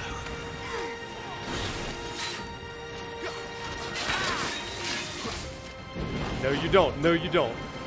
You're gonna stay back. That's what you're gonna do. Try this. Come on. Oh, got him, baby. Goodbye. Get out of here, you stupid cannonball guy. cannon guy. That guy sucks. Ugh, but we got him, baby. If at first you don't succeed. Okay, yeah. So, when you read the Rahab story, first try. Yes, exactly. When you read the Rahab story, there's definitely an element of like she's doing what needs to be done in order to take care of her family. And notice when she talks to Joshua, it's very much a, when she talks to Joshua's spies, she says to them, I spare me and my family, my kids, my parents. She's the one that's taking care of her family. And so unfortunately, she's doing what has to be done. And it's not, it's a regrettable outcome for her. So anyway, that's kind of an interesting piece there as well. All right, let's do this. If that was tough, I can't imagine what this is gonna be. Then Great Grieger must have plans for us. Great Grieger must have plans for us. Does Great Grieger have potions for us? Because that would actually be fantastic. Are there any others? I should have stocked up before I came to this awful place. Oh, bloody hides. That's good. That's what I really needed. Bloody hides. No dying. Oh boy.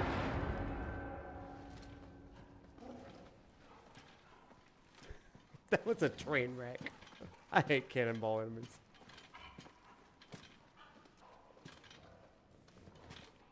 What the hell happened here? Benedikta happened. What's my favorite Final Fantasy? Oh man. I did my dissertation on 15, so. Little late for prayer, isn't it? 4, 6, 7, Do I 15. seem so desperate as to grovel at the feet of a false god? I was waiting for you. Not for too long, I hope. All this for a midnight chat.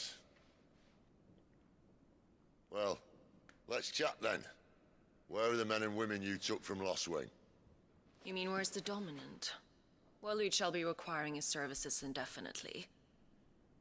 Come back to me, Sidolphus. I need you. Think of all the things we can create together. The world that we can build. You need me? Your king needs me. I'm all for building a new world. Just not his. That bastard's dreams are as twisted as his promises are false. And I want no part of them. King Barnabas saved you, and this is how you speak of him. Have you no shred of loyalty? What? To a leader who'd use me? Like he uses you.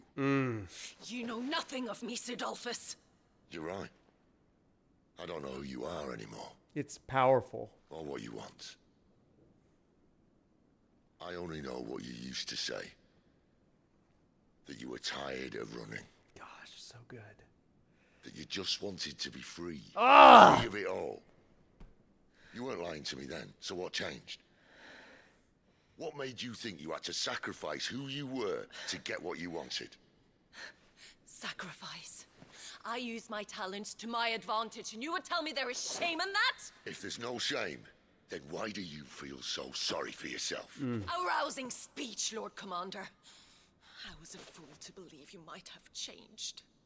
The only person I feel sorry for is you! I can't do this anymore. Oh.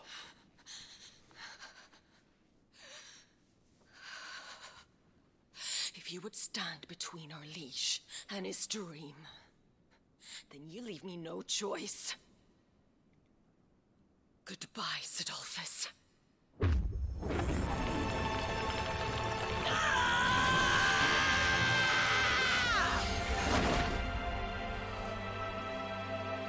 Stand back, Clive.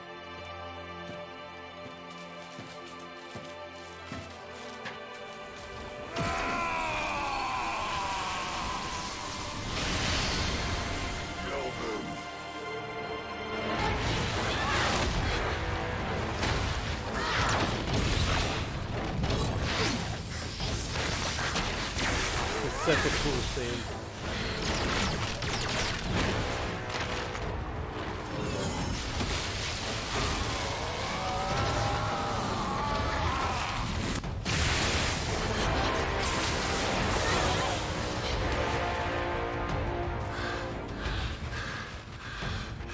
It's so good. Oh my god.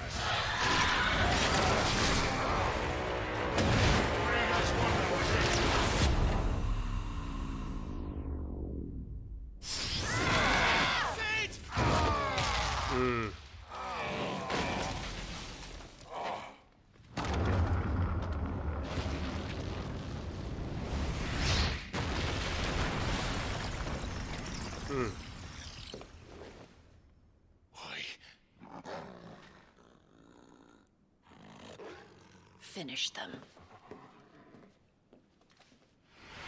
Okay, this is gonna suck. I do play 14 Pasabla, yeah. At least it's not 3 against 1. At least. Dodge. Let's play a game called...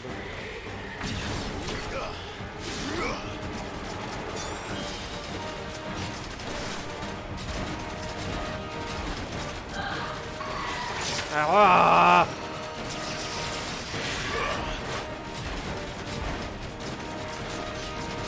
Gotta charge. This time. That'll do.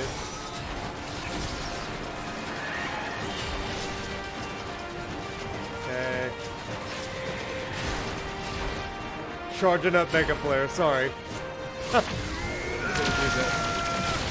Woo!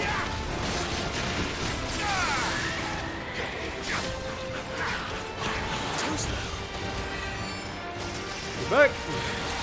Not this time.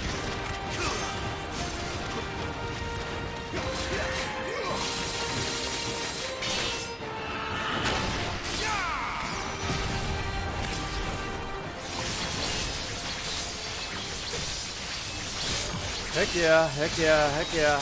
We love it.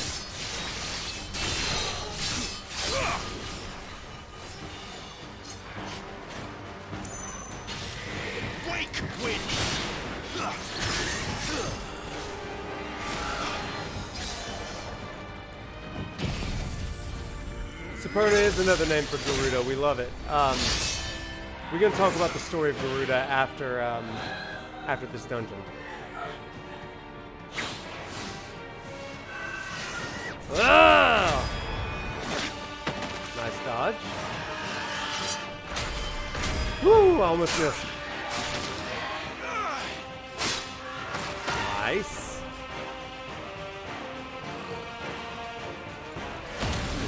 I don't want to get the other one.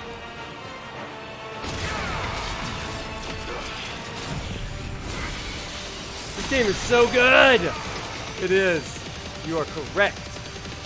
That is the correct answer.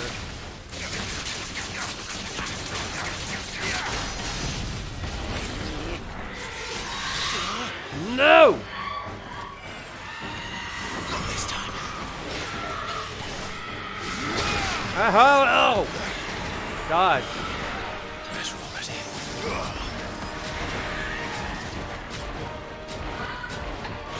Ah!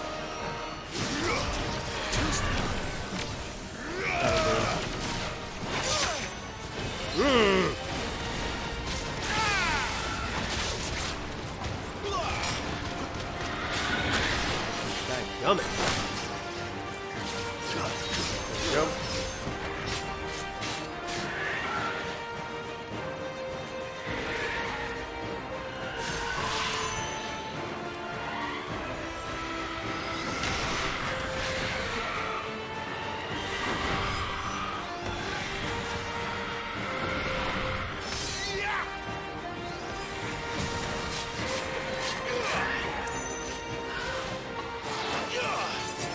Dodge, dodge, dodge!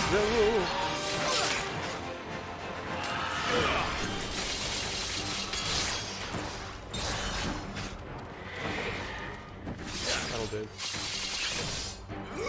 No, it won't.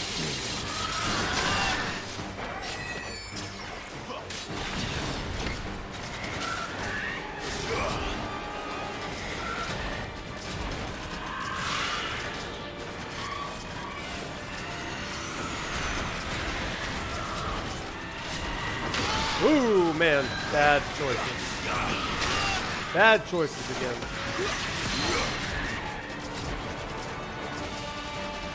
Get there. Come on. I just want to take down one.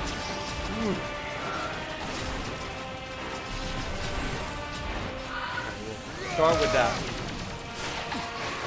Woo!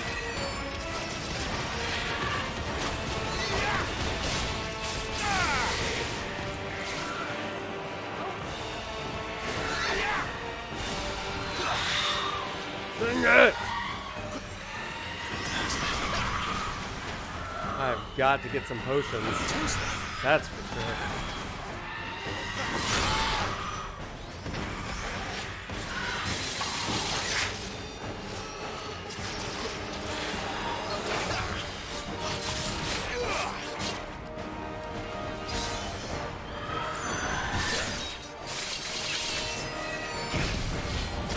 Ooh, ow.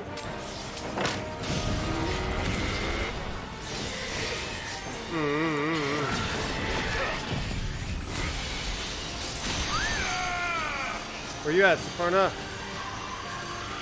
Come on.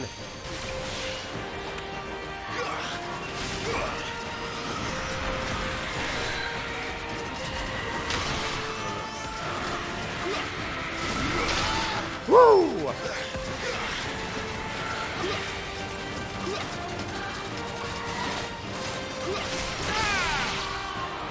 Okay, there's one down.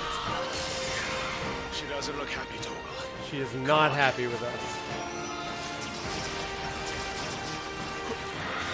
Ah, dang it! Whoa, man. That's tough. I need more potions. I need more potions. I never noticed how slow Clive's combat is without Phoenix's teleport. Yeah, that's the problem, isn't it? But, hey, it gave me this one, so that's good.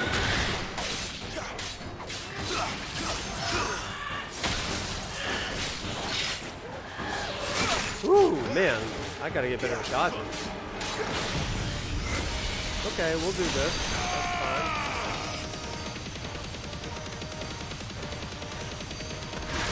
Okay, we'll go with it.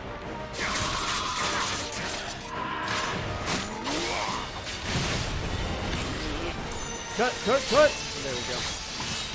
Man! That's brutal.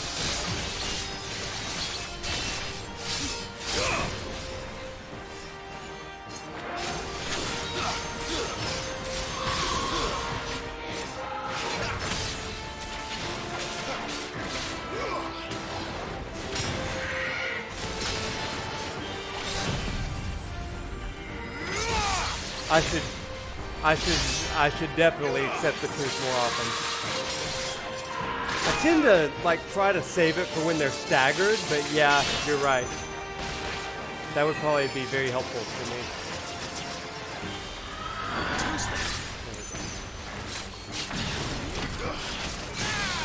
There we go. Now it's time.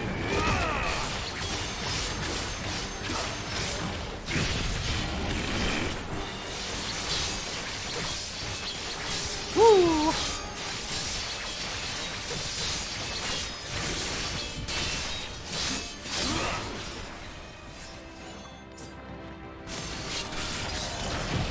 There we go. That'll do it. You lose. Yeesh. That was a problem. I knew it would be a problem. I needed potions. Also, I just need to be better.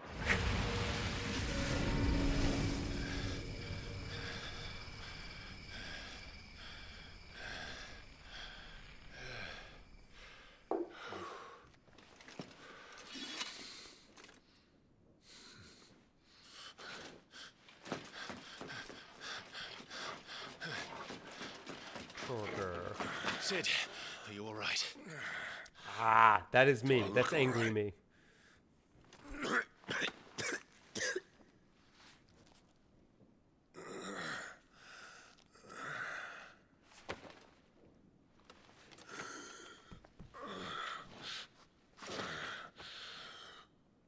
Benedikta will be on her way to collect the dominant, if she hasn't already. You can't afford to let them leave. Remember, she has wings, you don't. What about you? Before or after I catch my breath? Sorry. Never mind the blood everywhere. But I guess that's his semi-prime. Come on, Torgal. Come on, Torgal.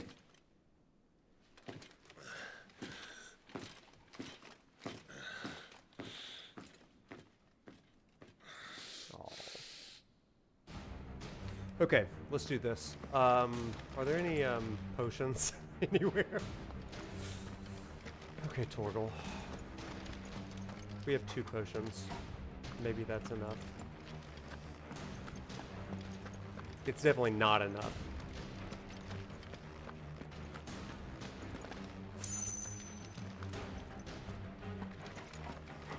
I don't think anybody watches me for gameplay. She must be here somewhere. You should be able to collect more potions on the way. I mean, that's the plan. Let's scour every part of Caer Norvent. I love this song so much. This song did come on my worship playlist. Not worship, workout playlist today. Flawless meteorite.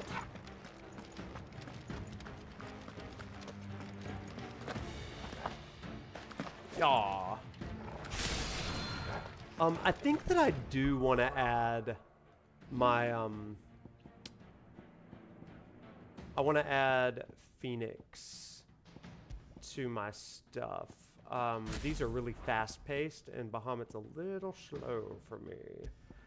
I do like Will of the Wikes. Oh my gosh, that one's tasty. I think I'm going to go with Ignition. No, I'm going to go with Heatwave. I'm a big fan of the old Heatwave. And as for these guys, I don't want Torgals. No, we don't need that. Berserker Ring. Berserker Ring might be good here. I do find Bahamut a little slow, but like I love his Mega Flare, but I just can't seem to get it off. Like using Satellite and Mega Flare, and to charge with Satellite still doing damage, that can be really, really helpful. As far as Pile Drive, I'm uninterested in that one. I do like Lightning Rod a lot, though. But I think maybe Shiva may be the move here. With Lightning Rod and... I guess I could do Diamond Dust. That's a pretty good one. I think I ended my run with Phoenix, Shiva, and Odin. I didn't have... Like, honestly, I didn't know it was going to be... Oh, I gotta keep Odin. I love Odin. This seems fine. This seems fine, right? And that's going to heal me, Flames of Rebirth. So, we do love that. Boy, I got a lot of damage dealing stuff. Okay, this is fine. This is fine. This is fine. Libra would be good for Final Fantasy mode. Would it? Would Libra be good for Final Fantasy mode? You think? I mean, I'm not opposed to it, but tell me why. I'm not against it. Could never get into Bahamut and Titan with so much waiting. I see. I like both of those. The favor of fire. What are you barking at? Growling. Oh, Torgal. Saw a debate on FF Mentors. The withdrawal has been signaled. We leave. Do I prefer this Cid or Orin? The answer is this Cid. He is by far the best. Oh, this will heal me, so that's good.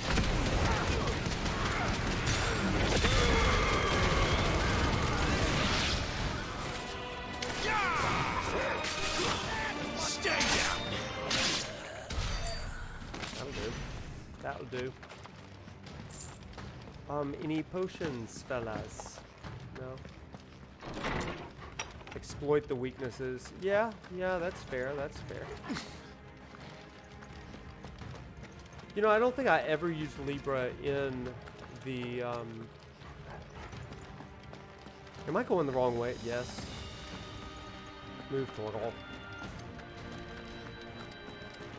That's not the point. How did people live in these castles? I'm so confused.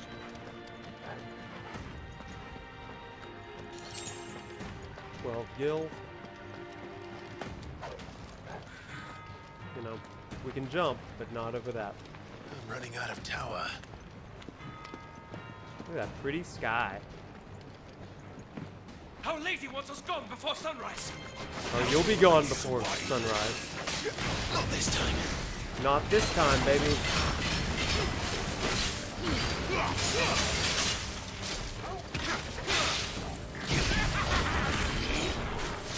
Oh, no you didn't. No you didn't. Come on. No! Oh, how did I die? I thought I was in the middle of a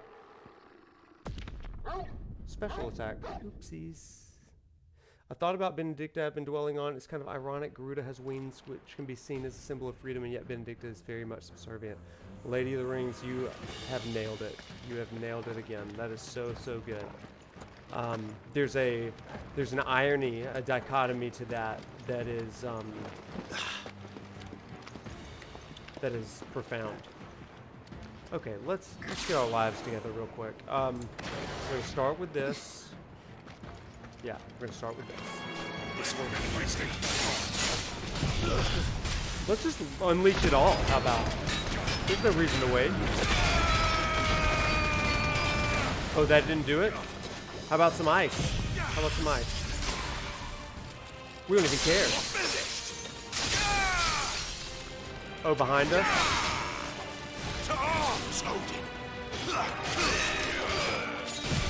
No, you don't. Dodge. Dodge better. Dodge better than that.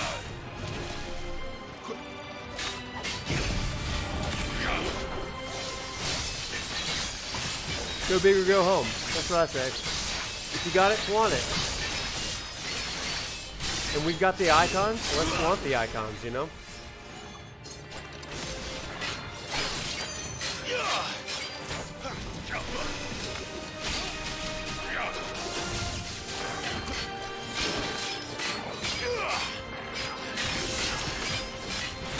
Oh, ow, ow, ow, ow, ow. I just want to stagger him.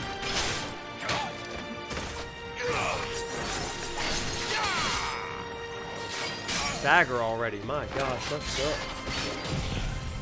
ProfNoctis does like to showboat. ProfNoctis is not good at showboating, though. That's the problem. But we do need a heal. Oh, man. There we go.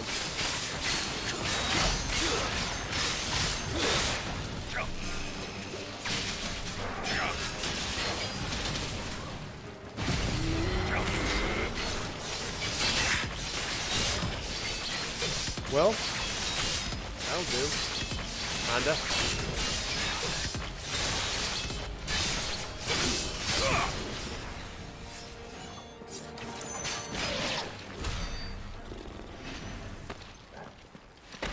Okay, well, I wanted a harder mode. I got it. Am I going back down here? Oh, yeah. Potion. Use a few more potions. I really could use some high potions, but I keep having to use them. Let's make this quick.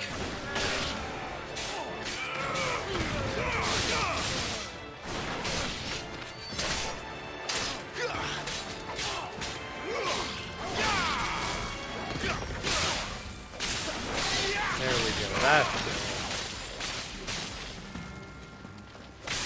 Just gonna keep hitting the lightning rod. There we go. That was lovely. Gotta get greedy and add all the icons ultimate moves in each slot, yeah. Yeah, but then you can't really chain combos together, and that becomes a problem. Especially with somebody like Garuda. Or Benedikta. But I will do this. Will there be grading in this course? As in, we grade your gaming performance? Please don't grade me.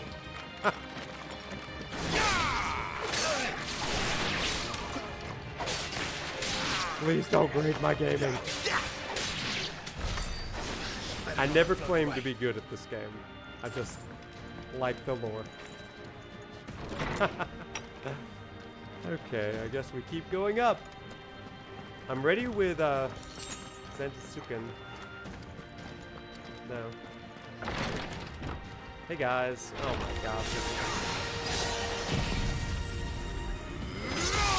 I'll just be fighting in between cutscenes, and that's the truth, yeah.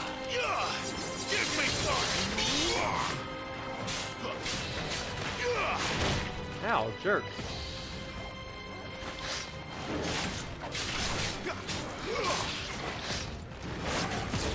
There we go, yeah. Heal me, Torgal.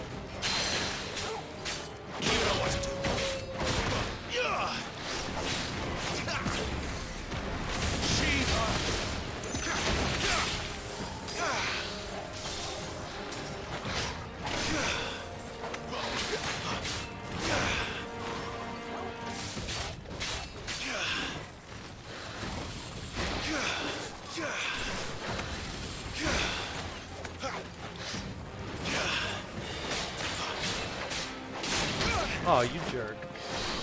My wounds, boy. My wounds, boy. Hey, thank you for the follow, Malcolm.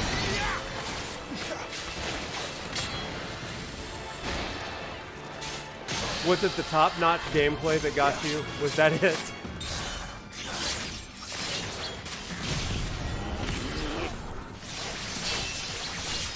Oh boy.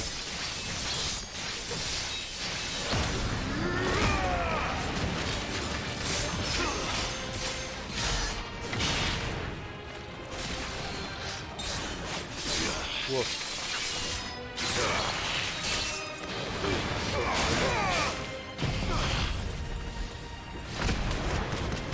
Horrible. Horrible right now. Things are going terribly. But I think we got him here. So.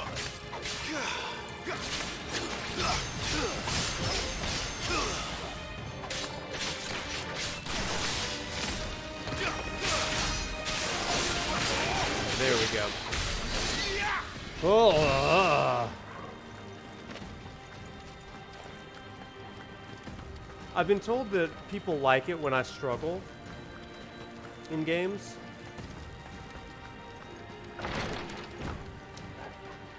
This is the stream for you if you like that. Hi, Potion. The Green Tower.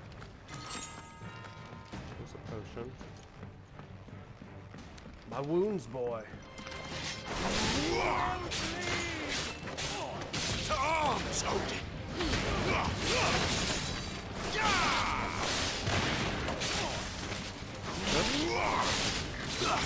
These guys, boom, boom, boom, boom, boom.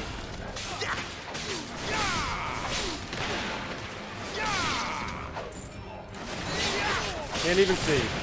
Just blindly swinging my sword. But again, if it works. Anybody out here? Bloody hides. Finally. Finally? Okay, Clive, you are a little more optimistic about this than I am. Hello. Oh, here we go, baby.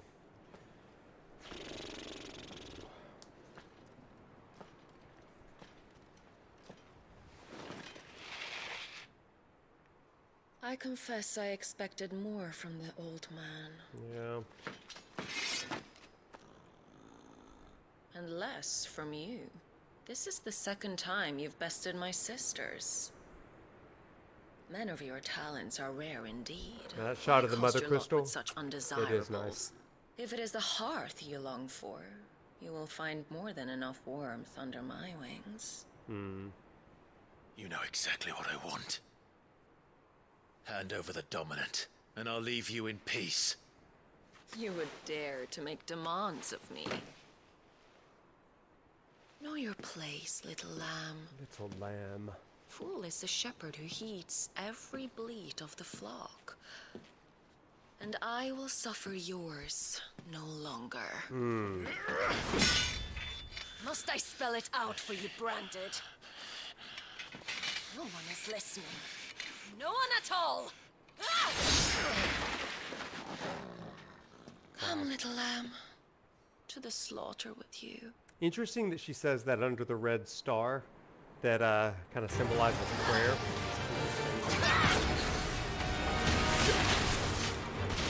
Hey now.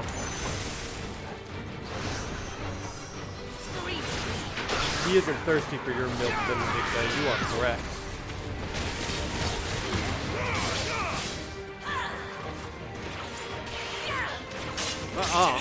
No. Heal me, boy.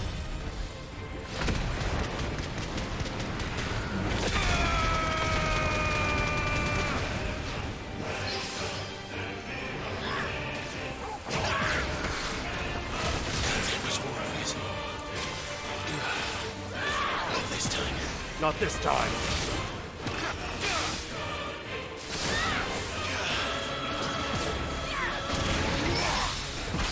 There we go. Get her.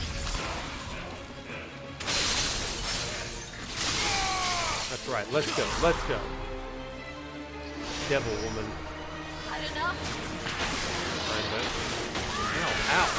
Ow. Oh yeah, get her. Come on. Let's go.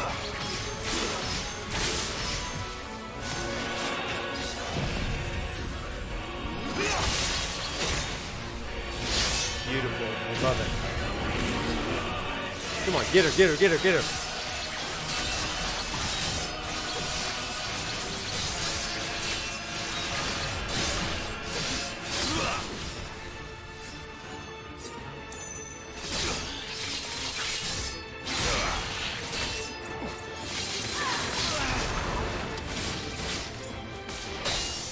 Woo! Yo, I don't want to jinx it, but I feel like we're doing pretty good. Where is he? I won't ask again.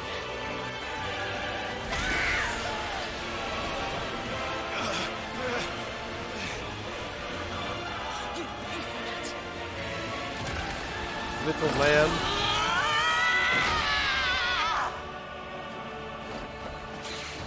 Oh, Benedikta.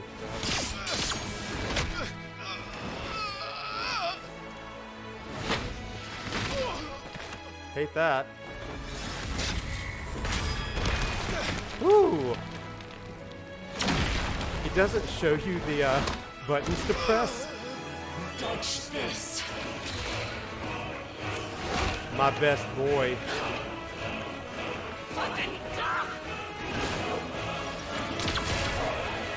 How dare you?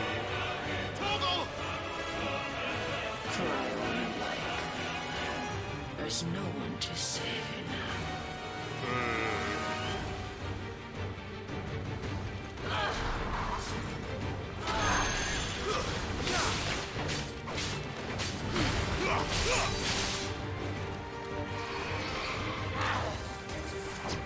Devil woman.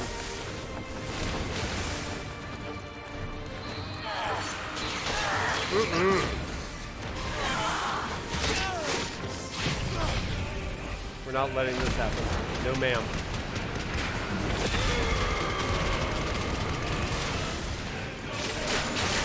Woo! Hate that.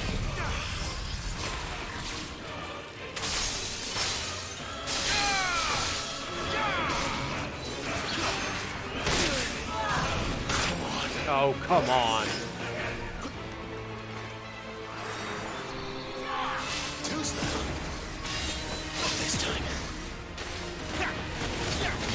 That berserker ring is good.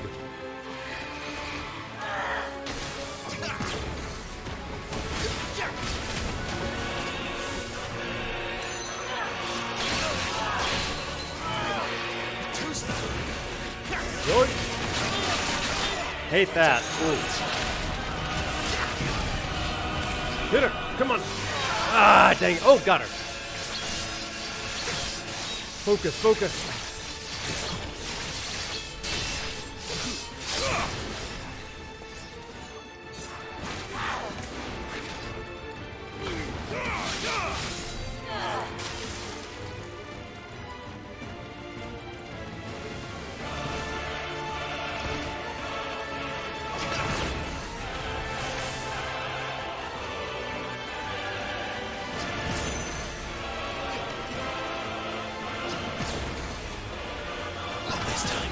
We got you.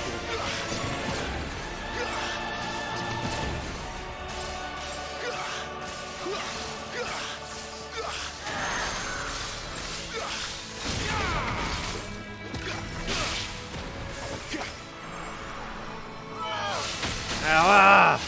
Oh! Bad choices. We'll try this. Darkness to me. This is too far.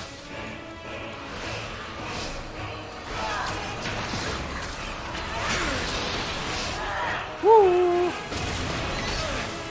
Devil woman. Oh, Benedikta. Not loving that. Alright, we'll go with it.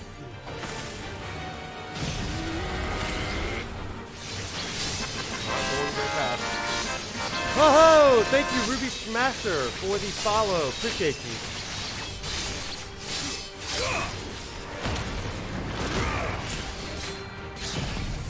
Come on. Let's go.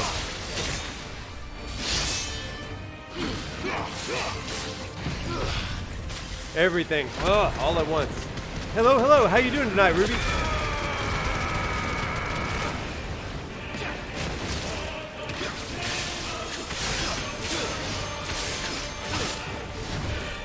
Time to join your pet.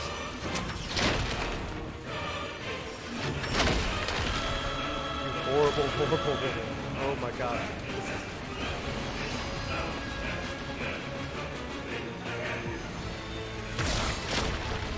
Okay, Ram will fall. I'll bury you together. Big dodge, big dodge. The lyrics are pretty cool. Yeah, the lyrics of the song are rad. Stay down. We haven't talked about the lyrics here, but they are rad.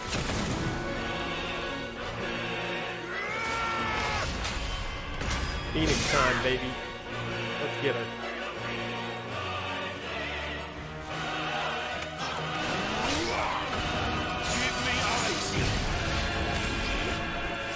Yep.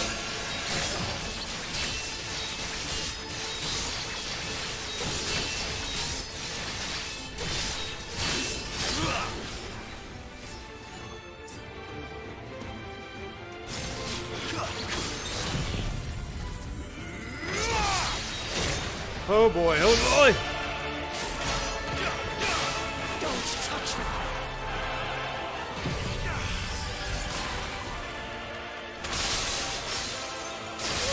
Hit her again!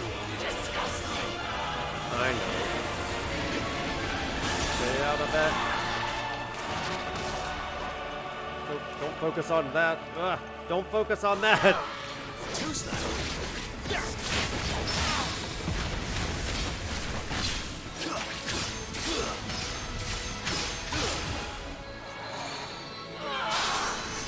Not this time.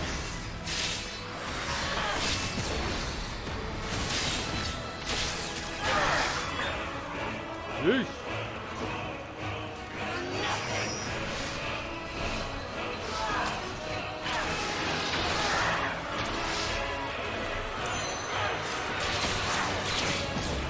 Awful.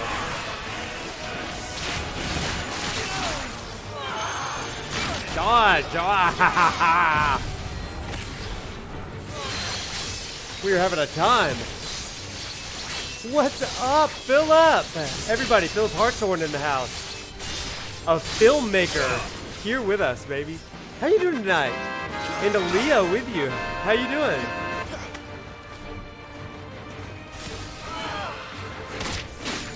Everybody, if you do not follow Phil, he is a great follow.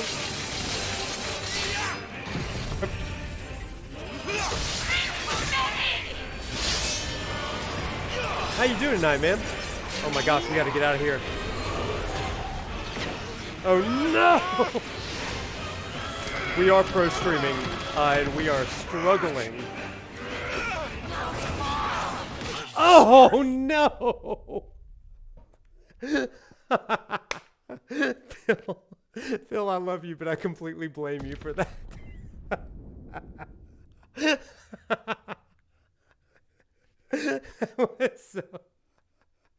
Okay. Oh my gosh. Ah. Okay, let's try to get it together here. Oh my gosh. This time. I felt like we were doing so well. I knew better.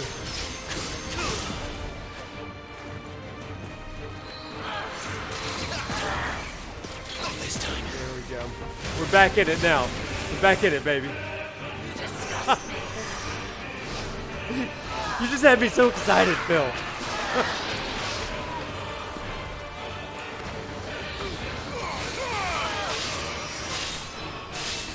There we go.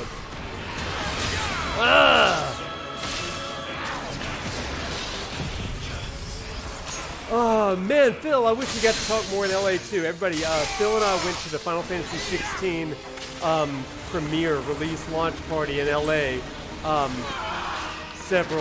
a couple months ago, back in June. It was awesome. Yeah, I wish we got to talk more too, as well. Phil, I got to tell you, Phil and Aaliyah, everybody, are phenomenal cosplayers, and I am getting the finishing touches on a Dion cosplay, and I'm gonna have to show it to you. And it's gonna be rad. It's gonna look really, really good. Okay, let's get back to this.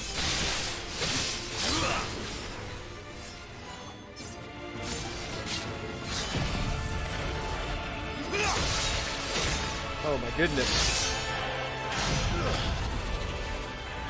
Okay, this will heal me a little bit. Phil, have you finished this game yet? I'm playing on Final Fantasy mode, and let me tell you, it is no joke. Shit! Relatable, Clive, relatable. Get up, buddy.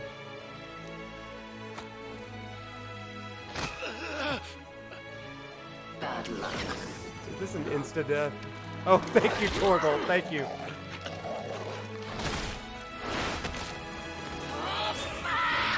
Aaliyah, how are you? The music does go so hard here, Hogan. Oh my gosh, it's so good. Just beat Barnabas. Ah, Barnabas is one of my absolute favorite. Absolutely loving it. Best boy. Let's get her. Come on, come on. Horrible. I love that dog.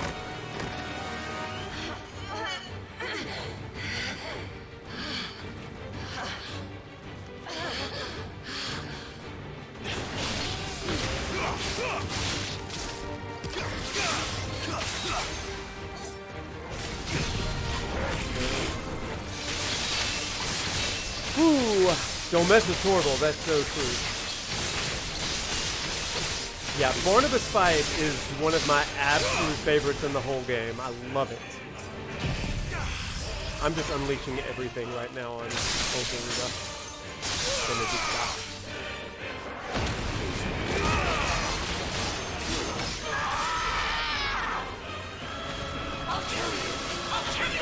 I know you will. We're having a hard time with you, Benedikta. Don't let her do it to you. We can't let her keep getting away with it. They're all so epic, right? So epic. I love them. Here's the Kingdom Hearts 16 have musical highlights against the wind bosses. You are so right. That's so good.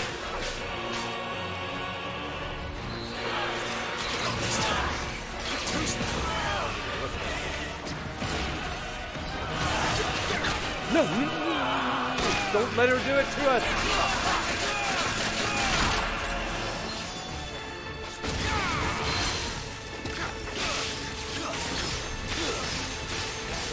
Get away from that.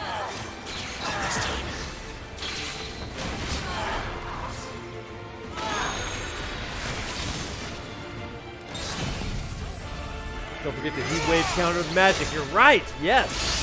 I gotta remember to do that.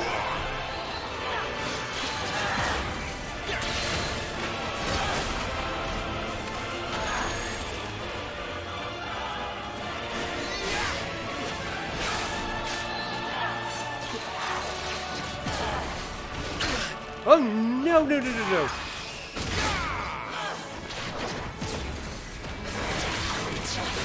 Oh my god. We are cutting it close to the wire here. Ah, I'm out of potion. Oh, good, good, good, good, good. Come on. This is stressful. This is so stressful.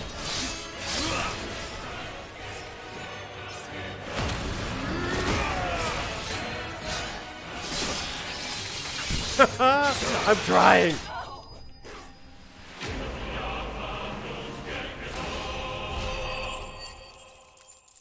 I'm gonna be honest with you. I didn't think we were gonna do it. Level up. I deserved that. I deserved that. Validation. Yes. Thank you for your validation. Thank you for bearing with me. Never claimed to be a pro gamer, but here we are. Victory. Oh my gosh. Woo. Chad, I couldn't have done it without you. You are but a branded. How? Oh my god. How did you do it? How did you even survive? How? The answer is simple, Benedikta. He was fighting for something he believed in. Sid. Shut up! Why aren't you dead? We've played your games. Now tell me where he is. Who? What are you?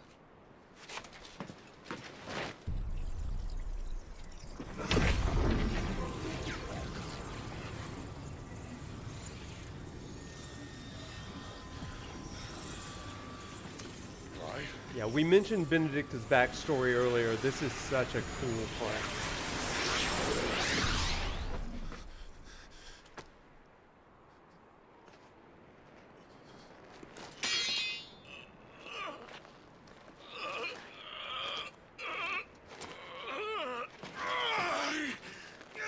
Yeah, Ruby, we're gonna get to that.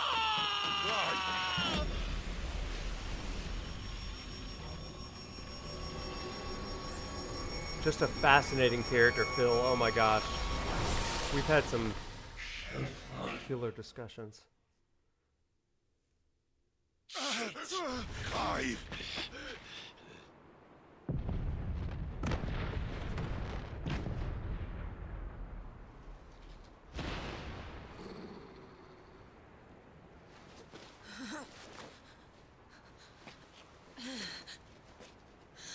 Enough of this.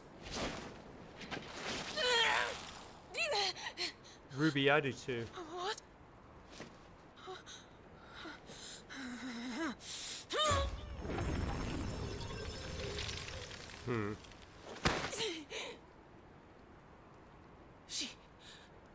She's gone. Hey Claymore, how you doing? You were exactly right. That's a great comment, Claymore. I'll touch on that in a Give her minute. back! Give her back! Give her back! My lady!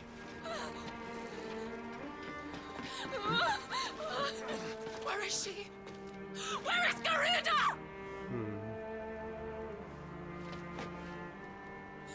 What have you done to me? What have you done? Look at me, my lady. We need you here.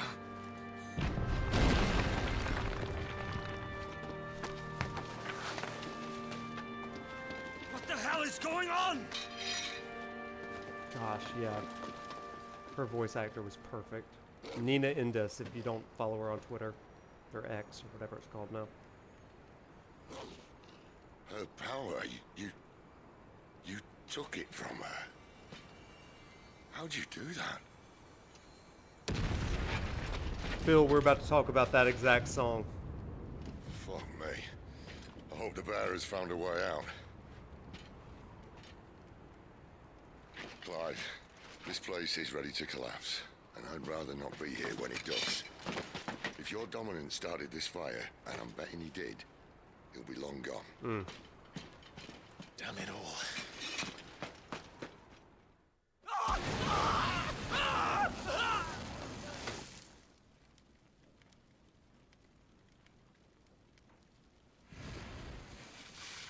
my gosh.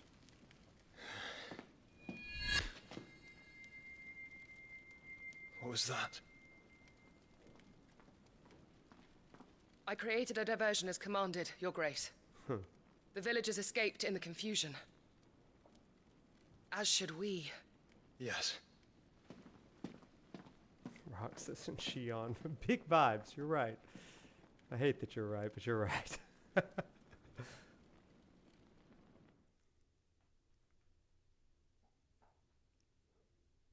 Oh, what a scene. Oh my gosh. Ruby, we are 100% going to talk about what you want to talk about. 100%.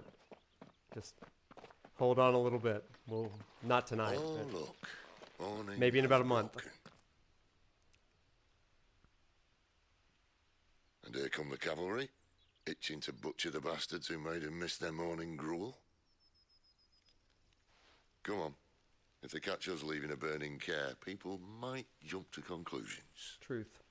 Right. Right. So before we get into this next part, Benedikta said you'd taken her power. You don't still have it, do you? I think I do. I can feel it. It's inside me. Along with the flames. Letting them talk for a second. Well, are you not keen to try it out? What could possibly go wrong? Everything. Everything could go wrong. All right, so for a minute, I want us to talk briefly about Garuda. So this is kind of where we're coming in for a landing on the stream tonight, just a little bit longer. But one of the things that I wanted us to talk about is the actual story of Garuda. And so I'm going to show you an image. This is an image in Indonesia. Oop, that ain't it. Here it is. This is an image in Indonesia, a statue. I believe it's in Bali, but it's in Indonesia. Several years ago, I got to go to Indonesia, and while I was there, I got to learn a little bit about Garuda. I got to learn a little bit about Hinduism, and a lot of kind of Buddhist, Eastern religious and spiritual influences. And it was really, really fascinating going to temples, seeing different rituals and stuff, but I was really captivated by the story of Garuda. I want to pull just some basic information about Garuda, because there's a solid chance that you may or may not know the story behind Garuda, and I think it's really, really interesting, especially when we think of it in terms of Benedikta's story. Benedikta Harmon, we talked about her name earlier. Benedikta means blessed or blessing, and Harmon is essentially servant or slave of the divine or of the gods. I think that's really fascinating. Okay, so let's with this kind of in mind, Garuda is this winged creature just underneath the deity, and we'll talk about it. So I want to read this. It says, I'm actually on a site about Bali myths, or Indonesian myths, but it says, a Garuda, Indonesia's symbol. At the time when gods and titans were united, tirelessly churning the oceans to produce Amrita, which is their elixir of life and immortality, Garuda was still just an egg. This unhatched cosmic creature was the younger brother of Aruna, the charioteer of the sun god, and son of Kasyapa, a cosmic seer, and one of his 29 wives. Garuda and Aruna were also half-brothers to 1,000 cosmic snakes, the spawn of Kasyapa and the other god Kadru. Now, you may know that Garuda in mythology has a rivalry and a contention with serpents and snakes, and we'll get to that in a moment. It says, when Garuda came to life, his glaring light filled the heavens in all directions, and the gods themselves were filled with terror. Fearing that the burning of the three worlds had come, Agni, the god of fire, knew better, reassuring his ethereal companions, "O you gods, the time has not yet come for my burning of the worlds. Doomsday is still far away. The light you see is of Garuda."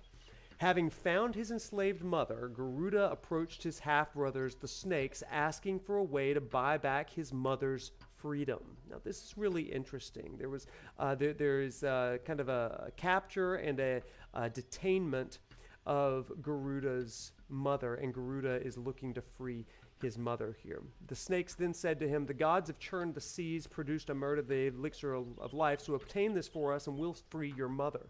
Garuda agreed and went to his mother for advice. She told him, "Go forth to the island with the holy mountain that produced the emerta. Villains inhabit it. You must kill them and eat them, as they are to be your food during your quest. But beware, don't kill the Brahmin. Your father is also a Brahmin. Be confident." She talks about how the gods are going to protect Garuda. So Garuda leaves to go on this quest. And he was soon on a rampage. He's killing and eating villains, turtles, elephants, all kinds of things, continually fighting. And he reaches the peak, which is of Samaka, which is the source of the emerta on the land, where he was confronted by the godly troops of Indra, who was headed by the king of the gods himself. Clawing, pecking, he defeated them all. He then swooped over the sea and collected water to put out the fire guarding the entrance of the emerta cave. Now, it's interesting, Indra has some correlations with thunder. We talked about that with Sid in the last sequence. Indra, a provider, a dealer of judgment and justice to some degree, and Garuda was able to be victorious in some ways, similar to Benedikta's fight with Sid in some ways. But as he was returning, he receives the emerta, but as he was returning, the god Vishnu saw him fleeing with the emerta and asked Garuda for a favor. Now, the law during those primal times stated that when a favor was asked, it had to be granted. Long story short, Garuda was a mighty bird and would serve Vishnu as a vehicle, hence this statue that is on your screen right now.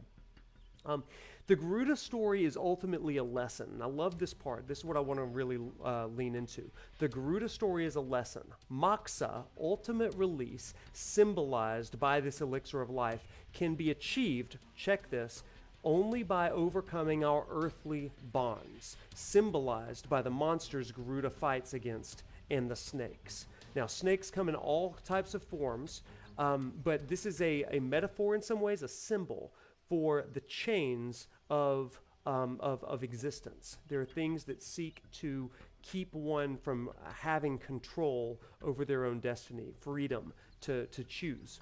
We see this with Benedikta a great deal. We see in Benedikta this struggle for control, and as Phil said earlier in the stream, one of her primary songs that we'll hear in just a moment is called Control. And I think that this is a key attribute that is being displayed. In almost every religion, or in most religions and myths, you have the idea that the gods are in control. Even in Christianity, little kids sing the song about God. He's got the whole world in his hands, right? There's this idea that the divine have control. Control maybe over humanity, certainly control over the cosmos and the world and all of that kind of stuff.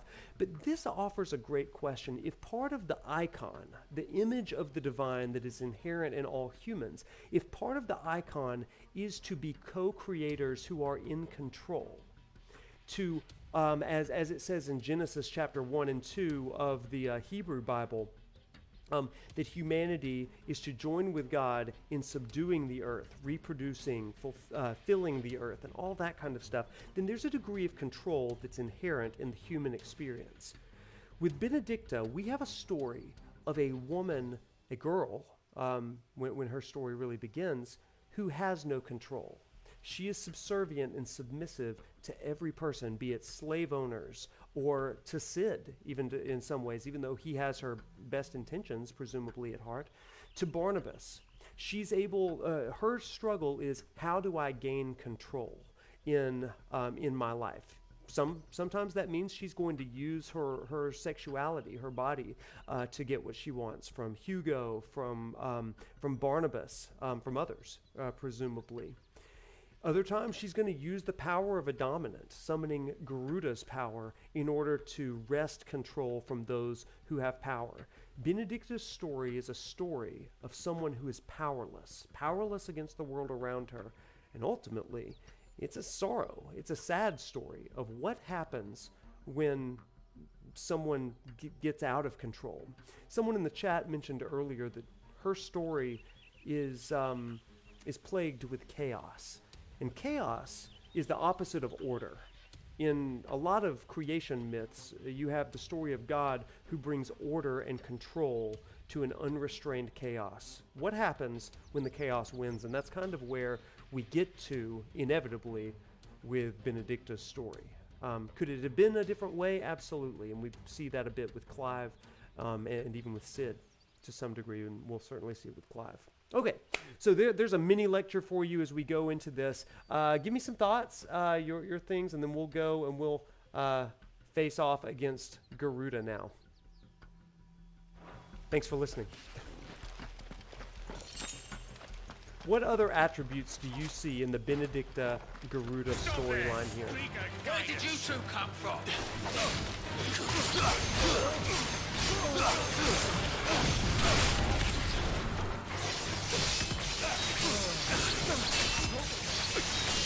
Jeffrey, I'm going to put together a Discord. Stay tuned, because you were like the fourth person that's asked me for a Discord so we can continue these conversations. I do have a Discord, and you can DM me on it. Just find ProfNoctis on there.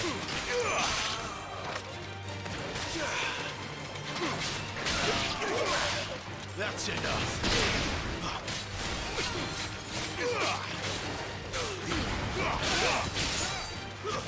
Stay down. You will not take me. You will not take me. Okay, who did I leave way over here?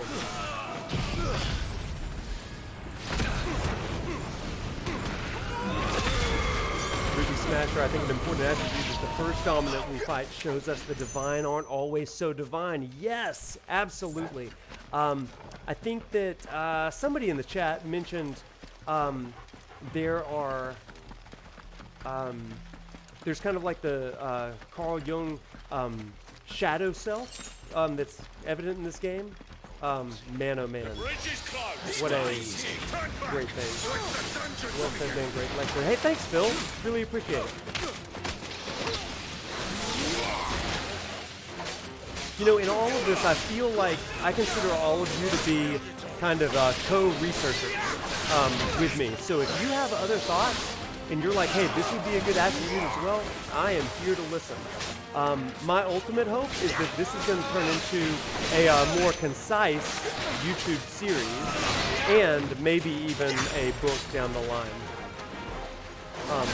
about the philosophy of religion. My friend MJ Gallagher is also writing a book on some of the myths that have informed Final Fantasy XVI. And I think that our books will actually end up being great companion pieces to one another.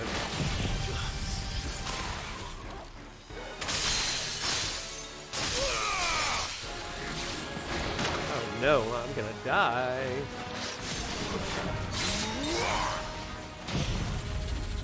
Hoven, I see your thing, but I'm fighting an enemy right now. I'm gonna get back to it. I should keep on my feet. As we've learned, I am not great at multitasking in this gameplay.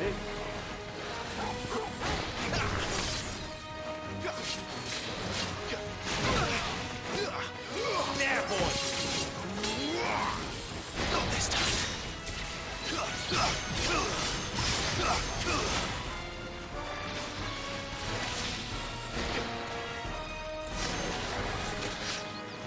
There we go. Back to it. Not this time. Okay, we're getting better. We're getting better.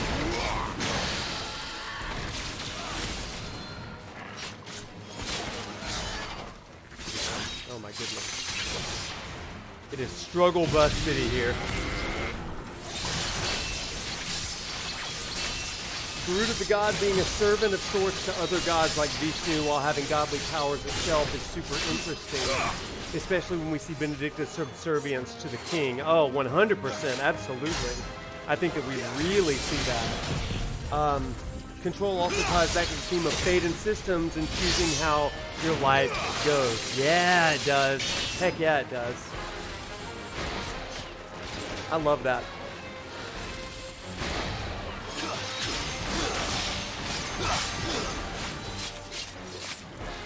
Flames to me!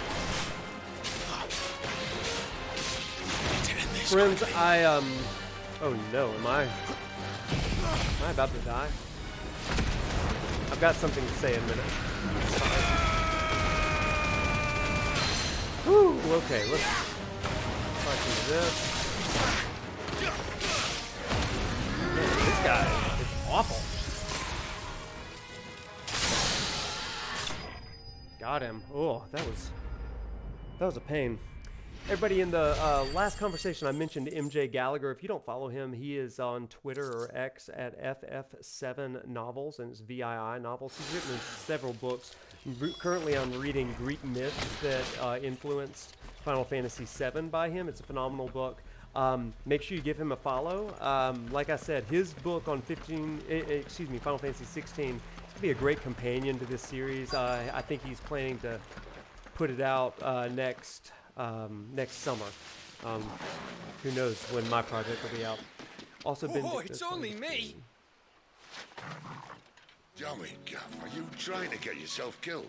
It's not me who's been playing with fire. Don't do things by halves, do you? This way.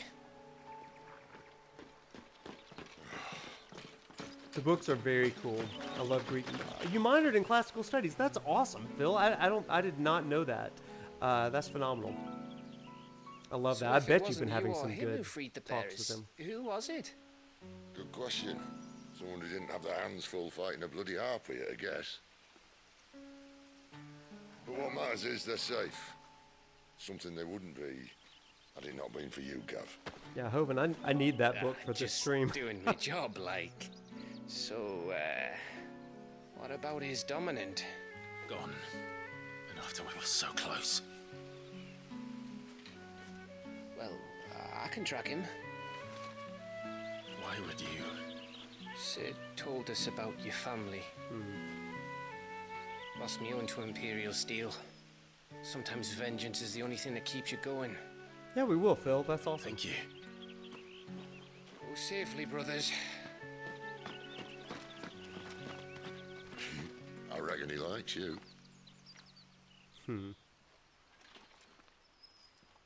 Love Gav. Love Gav. She's gone. She's gone. My lady, you have to hold on. We're going to get you. Gone. What am I going to do? Barnabas? How long to the coastal road? At this pace, we won't make it by sunset. He'll know. He'll cast me out like all the others. Oh, this is... What am I going to do? What am I going to do? My lady.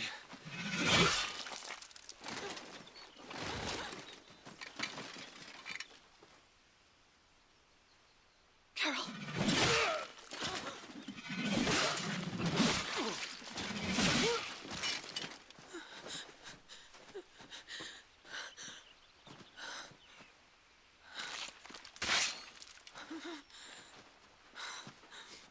What do we have here? Fetch a good price, I reckon. But we'd be doing the slavers a disservice if we didn't praise her work. Stay away!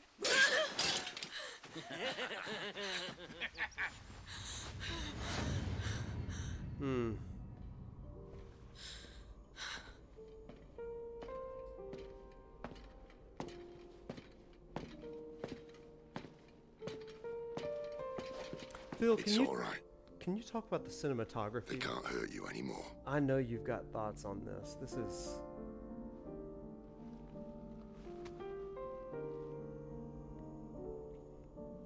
Come on. Let's go home. Yeah, dude. Just powerful. It's just... Is this it, Adolphus? My punishment for not listening to you?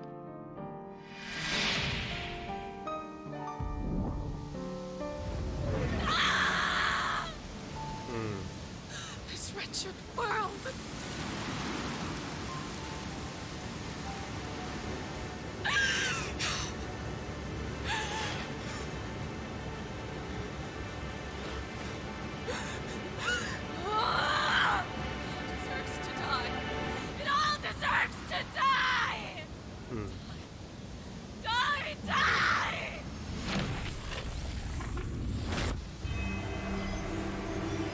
Phil. That's so good, yeah.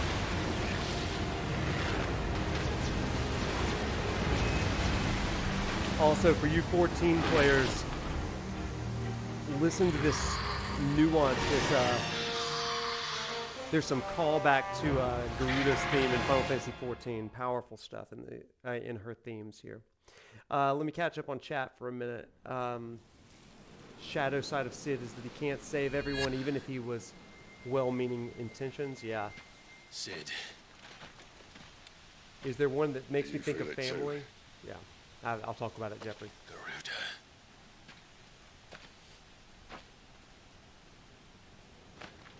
By the flames.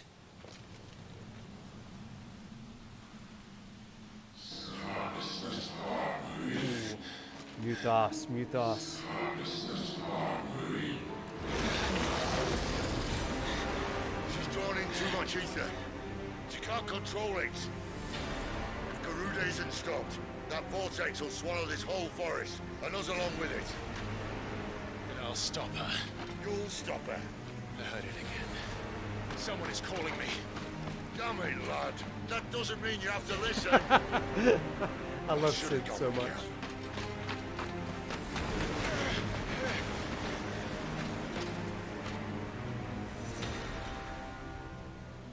Oh my God. Clive, I don't think you understand.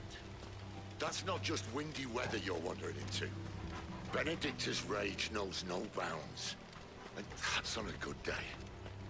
I don't want to know what's waiting inside that. But I do. I have to find out. And I'm not turning back.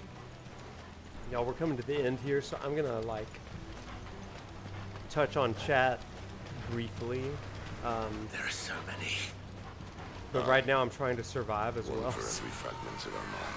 We're just gonna run straight to the goal here. I don't need Valley Matter. Jeffrey, this one is big in family, for sure. I would also go with, I think there's strong family themes in 15. Probably not as strong as in this one. But, Final Fantasy X has some really strong family themes. I'm in 4 as well. Favorite character? Dion, hands down. I know it. But Sid is also really high up for me. I love Clive. I love all the characters in this. And Phil, you're absolutely right. That shot with his eyes, not being able to obscure his eyes. Gosh, that's a great thing. Charge complete.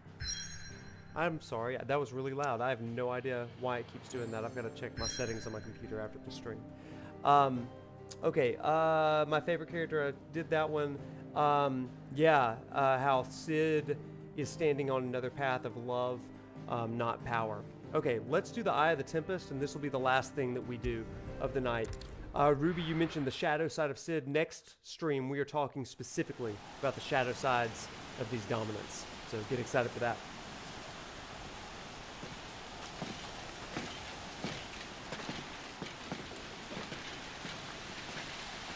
Thursday night, baby. It'll be a fun stream. Literally, Lady of the Rings. Ooh, here we go.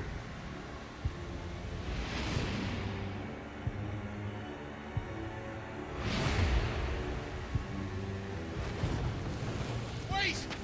Clive, was that the Dominant? The man who killed my brother? Are you absolutely certain? I've seen him every night for the past 13 years. Watched as the flames of his icon took Joshua. Now! Sid. King move. I'm here, and so's Torgo. Don't worry about us. You've been waiting for this. Go! Sid! Forgive me. Now, why does Sid say, was that? What do you think, Claymore? What do you mean?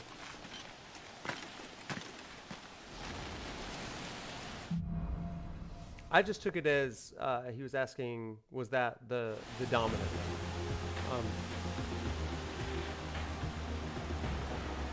Okay, let's go. You guys, can we stop for a second? I need you to see something that's horrifying in front of me. Oh my gosh. Let me zoom in here. A spider has just fallen right here. Do you see this? Do you see this spider? Oh my gosh, there it goes.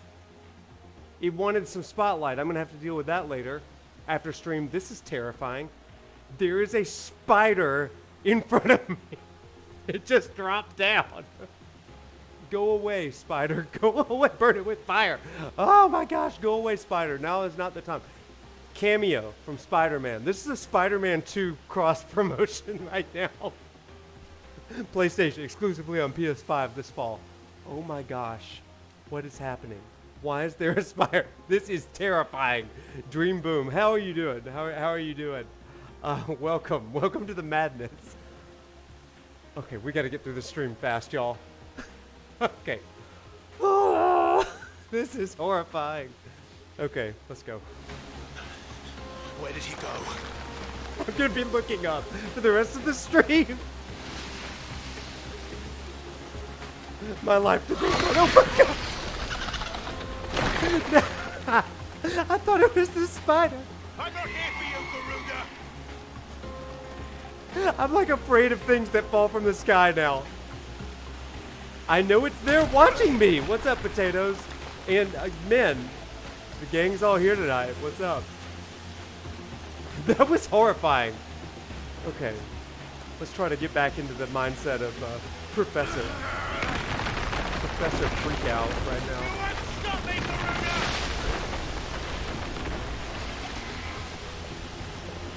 With each game of, oh my gosh. She's toying with me. She is toying with me. I can't get too close to the screen because then the spider's gonna land on my head, right? This song is called Against the Wind.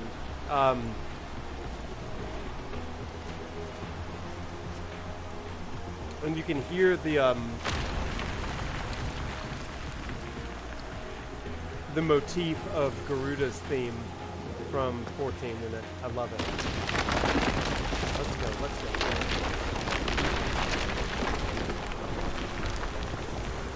Come on, Clive. I found you.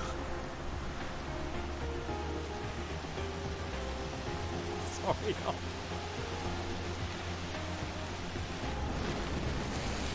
You called me! Why?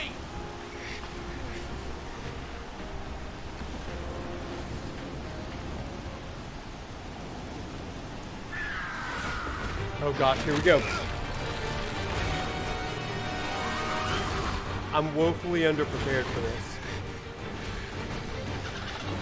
I should have gotten some potions, but, you know. Oh gosh, it's back, it's back. The spider came back for the boss. The spider is back for the boss. Oh my gosh, it's right in front of me. No! Go away! Why? Oh my gosh, there it is. Dude. I got it. Oh, it's dead. It's... Oh my gosh. Where is he? Okay, so he's dead. Okay, we are, I think he's dead. I'm a little scared he's not dead.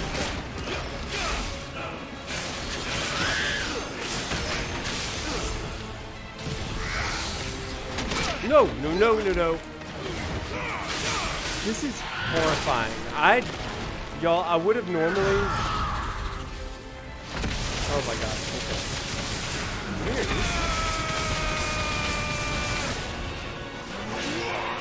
I feel like he's on me. I feel like he's on me.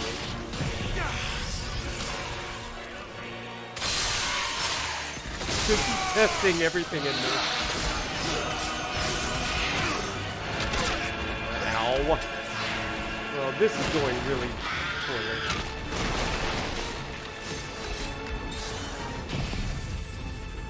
Oh,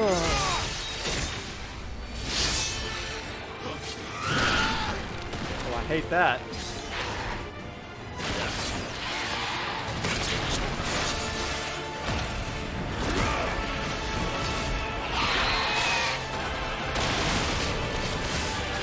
Come on.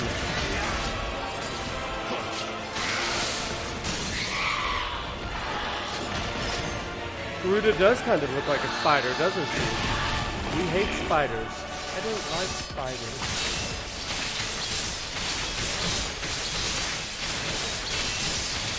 This is not going super well for me, but that's okay. Give me ice! Give me ice, please.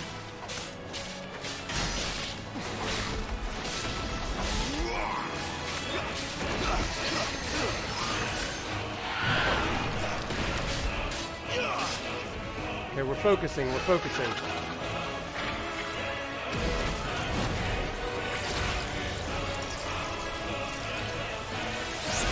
No, no, no. No, no, no, please.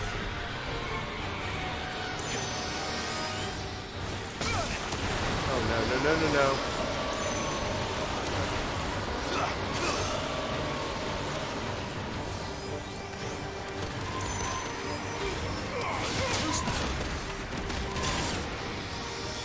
Back it up. Keep backing it up. Keep backing it up.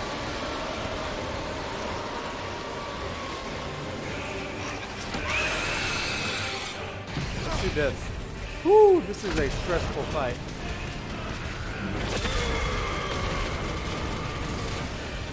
The search for control and power led her to lose control. Yeah. Amazing. Dadgummit. Well, but the first phase of the boss died because we got rid of the spider, I think. I actually don't see the spider right now, which is kind of horrifying. There we go.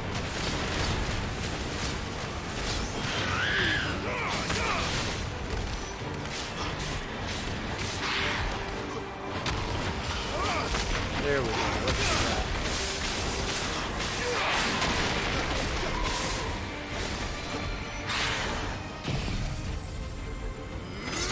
There we go.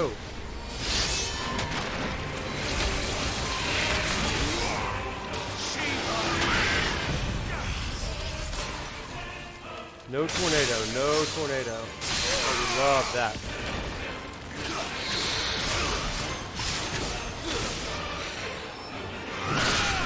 Ow. Oh, come on.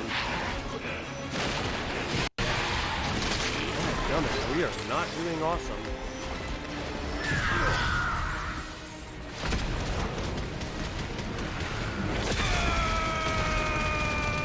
Lots happening. Lots happening.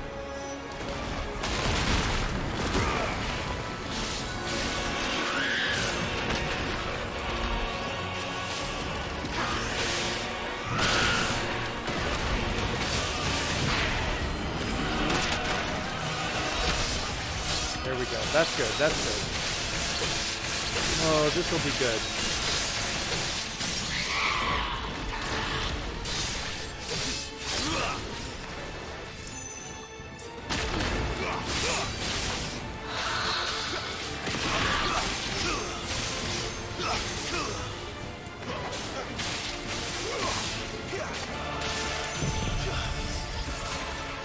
Oh, let's do it. Let's do it.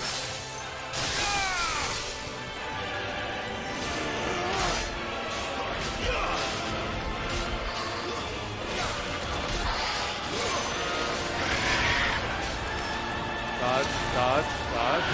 Ooh, that was no good. We hate that. There we go, not this time.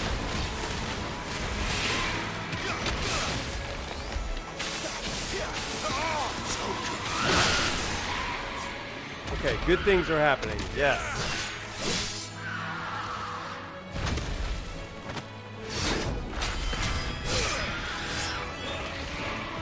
Okay, here we go.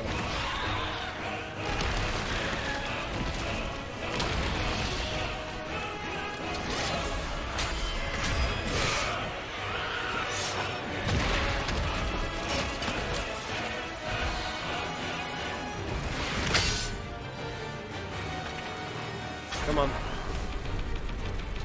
This fight is much more epic in Final Fantasy mode. Wow. So long hand. And head.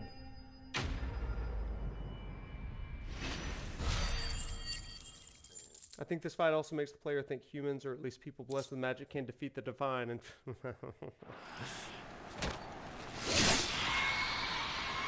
she is finally in control at the expense of everything, even herself. Yes, Phil, yes, she finally is. Yeah.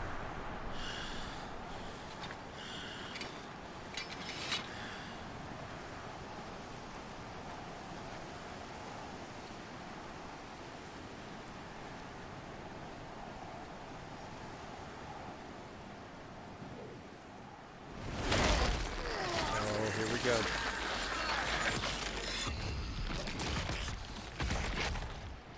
You're nothing. A monster. And I will not let you stand in my way! Here we go, baby. Awaken. Child of Fate.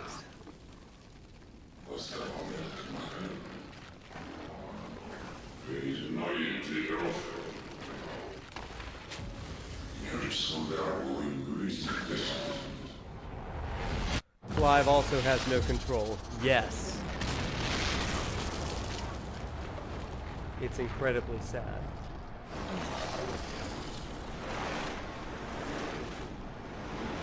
And we see here, we're going to talk about this next time, but we see here a Clive that is completely driven by revenge and wrath. And that is his kind of icon, right? Revenge and wrath, and yet he's living in this powerlessness, this lack of control, this chaos. So we have these two icons that are out of control here.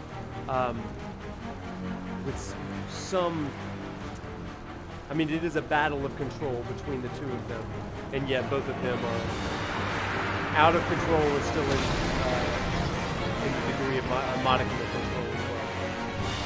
You can tell by the yellow eyes that they have. Very interesting. Okay, here we go.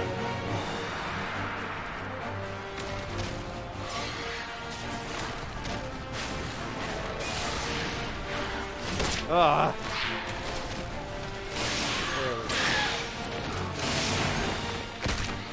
There we go.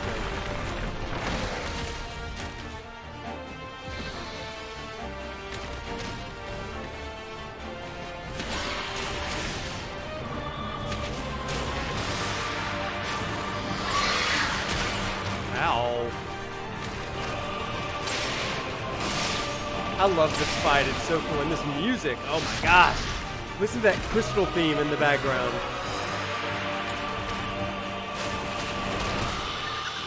Ooh, this is bad. This is bad. Okay, maybe not. Clive's kind of in two states right now. Yeah, say more. Play more. Ah! I am not doing awesome. That's for sure. This is a lot, dodge, dodge. Okay.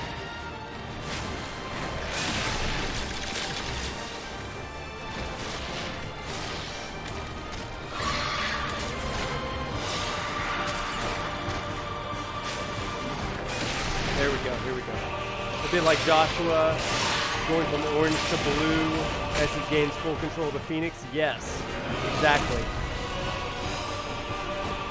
Yeah, Clive isn't in control at all in the entire fight, and yet he's more than just a spectator, right? You disagree, okay. I think it's interesting to see, because you can usually tell the level of their control by the color of their eyes, the yellow and blue. At least that's the way that I took it the first time I played. Okay, let me get this.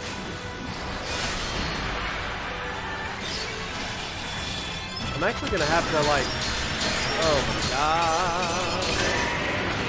I'm gonna lose. I'm gonna lose this fight. I didn't know you could lose this fight, but apparently.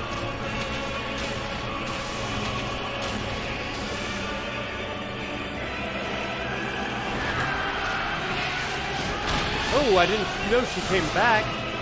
Oh, definitely. It gets more interesting as the plot calls for I was not ready for this.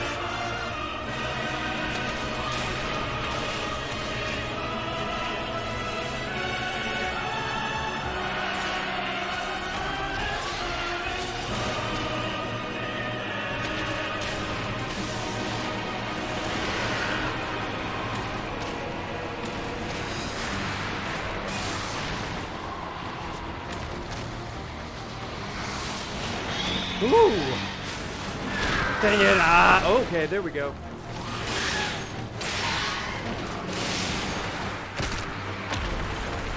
I am struggling!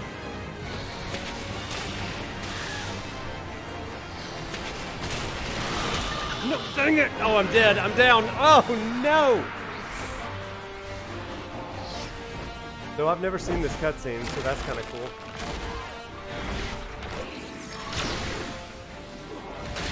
Yeah, Well,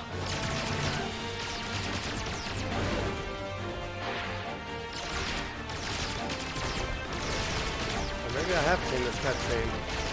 I don't know. It's kind of cool, though.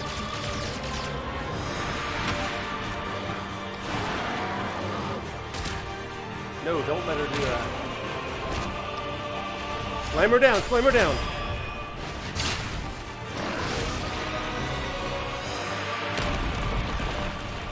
Is that all the damage that did? I really needed more. I needed more damage.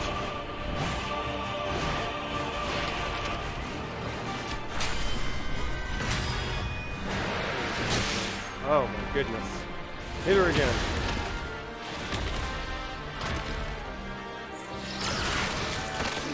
My arm. Oh crap, am I dead now? Oh yes, I am definitely dead.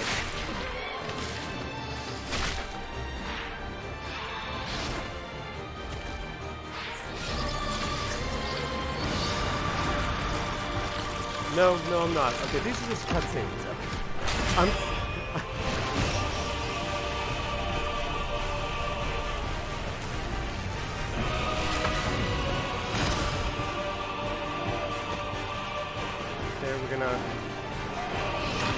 Gosh, I forgot how brutal this fight was.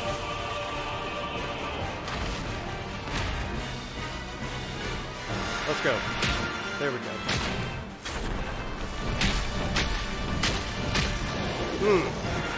This is a brutal fight.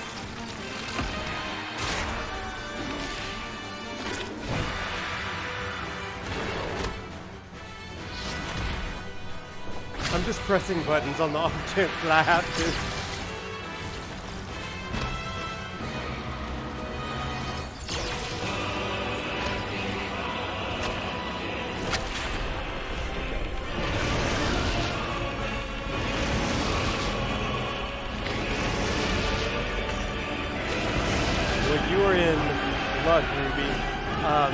Look it up before Thursday because we're going to talk about it Freed on Thursday.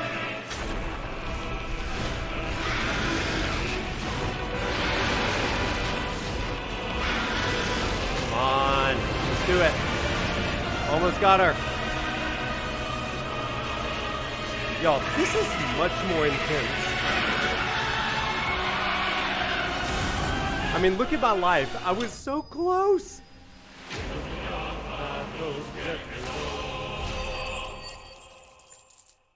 Oh my gosh. That was a harrowing battle. Harrowing. Flawless wind shard. We love that. Alright. This will be the end for the night. Once we get back to the map, we'll do a wrap up. And that'll be it for the night.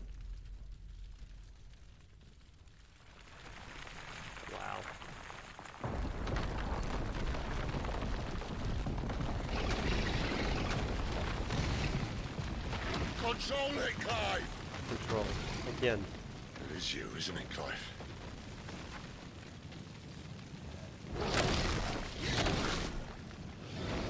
Stop this! Now!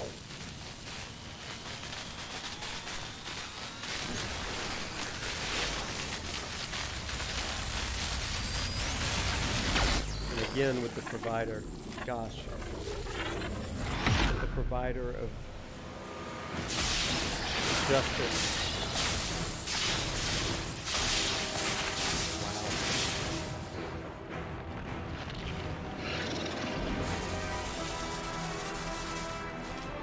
Gosh, epic.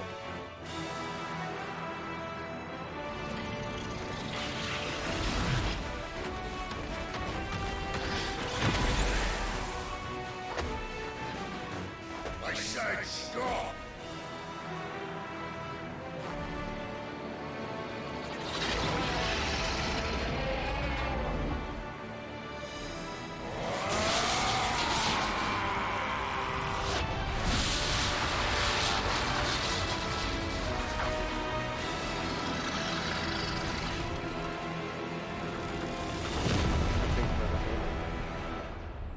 Rama's appearance is just incredible, impeccable. Wow.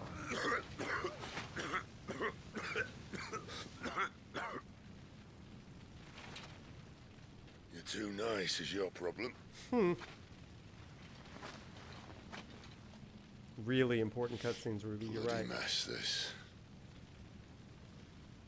Wow.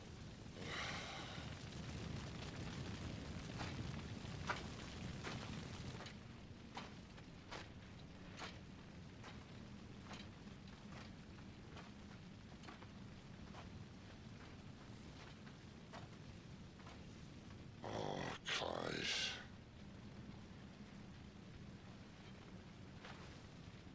The ghost you've been chasing was inside you all along.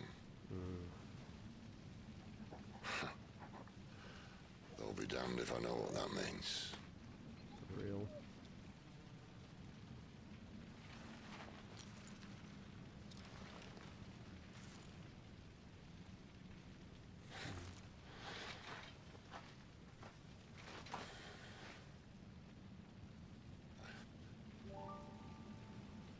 This part.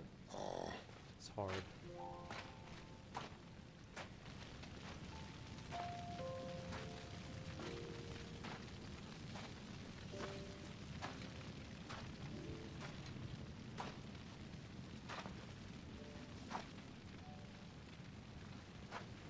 Why? Why did you have to listen to him? Benner. This can't be what you wanted, can it?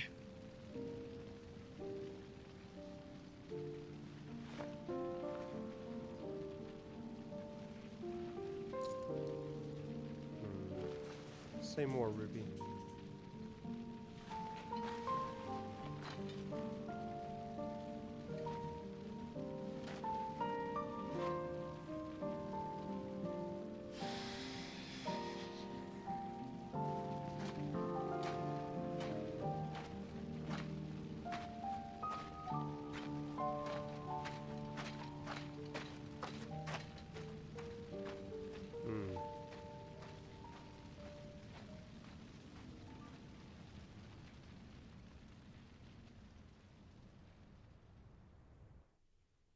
Benedikta seems very sad for this last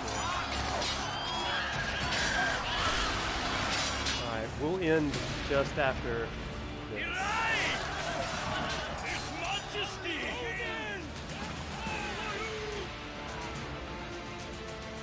King is bold, desperate. Ah, my favorite character. Will you engage him personally, Your Highness? I love Dion so much. Of course.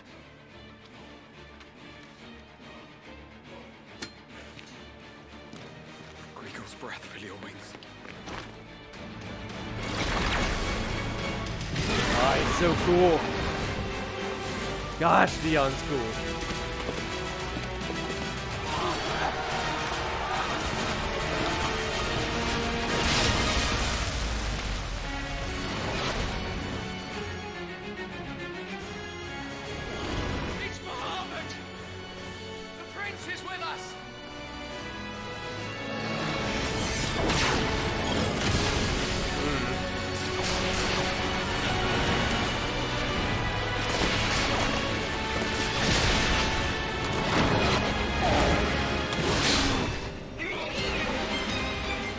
gosh.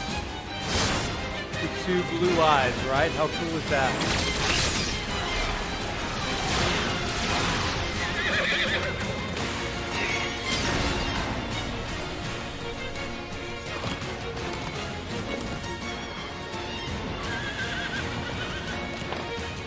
Boy, isn't this a tease. Also, look at this landscape. How beautiful is this?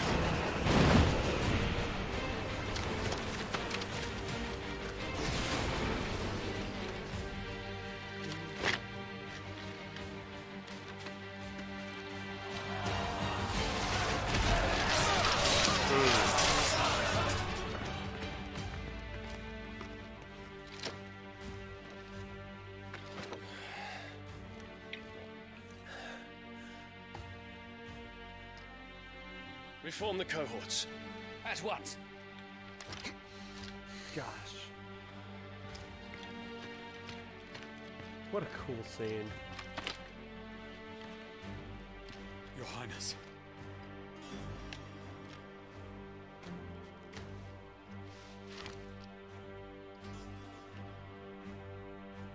Saboteurs. Their attacks are frequent and widespread, even in the holy capital. The capital? What of my father? His radiance is safe. But he has ordered the city guard strengthened. Saboteurs. We can expect no reinforcements.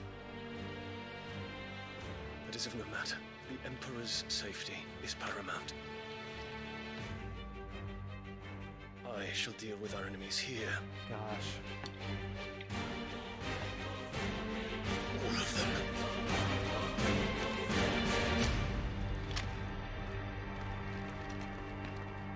Freaking Dion, man. Oh, he's so freaking cool. I love him. Okay, we're gonna stop there for the night. All right, let's do some wrap up chat. We're gonna dig into this. Every character is so tragic. Saboteurs, yeah, we'll get into that. Both sides just stop to admire the fight of the gods, wouldn't you? I mean, I'd be like, freaking Dion, Bahamut, kill him. It's amazing. First time we've seen a fight with 2 blue eyes. Yeah, that's incredible. Favorite icon. Yeah, Odin's incredible too. So let's do a wrap up really quick. You know, this has been a really good, important stream and series of events that we've talked about tonight. Mainly about Benedikta, but also about Sid, Rama, and Garuda. And we talk about the importance of the God of provision, the storm God, the God of justice and delivering justice to those that particularly have been treated so unjustly. We see that personified in the storm God, God of, to use an ancient Near Eastern term, a God of fertility, rain upon the land in Rama, in Sid. And we talked a lot about him last time, but tonight we really got to see that painful side of being the God of provision, when you provide and you want the best, and yet there's a lament, the shepherd's lament, as the soundtrack says in that scene with where Sid is showing sorrow over Benedikta, and that he couldn't save her, he couldn't help her. And then we get Benedikta, and we get all of her struggle for control in a life that is so out of control. How do you wrest control using all of your resources? And yet she has Garuda known for both wings and this giant claw, this grasping for power. I think it's just such an interesting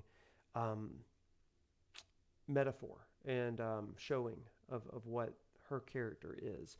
And shout out to Square Enix for giving us these rich characters, right? These rich characters that convey these divine attributes that we see in real world religions, but personified in these fictional narratives of these stories and characters. I think it's absolutely amazing. So anyway, so we talked about provision and justice with Sid. We've talked about control and chaos with Benedikta. And now we're going to talk a little bit about Clive. On Thursday, we'll talk about Clive and the shadow self and facing that. And we've also gotten a teaser for Dion Bahamut and Barnabas Odin. And I'd love for you to think in terms of what or their divine attributes. What are they conveying as we move into future streams? Everybody, this has been incredible. Phil, thank you for hopping in. Thank you for you thank me for my thoughts. Thank you for watching, and thank you every one of you for watching. This has been incredible. This stream is better because you're a part of it. Every one of you. You make this discussion lively. I have degrees in a lot of stuff, religious studies, but you have knowledge too. And I consider all of us kind of co-researchers. And I really, really appreciate our collective work and stuff.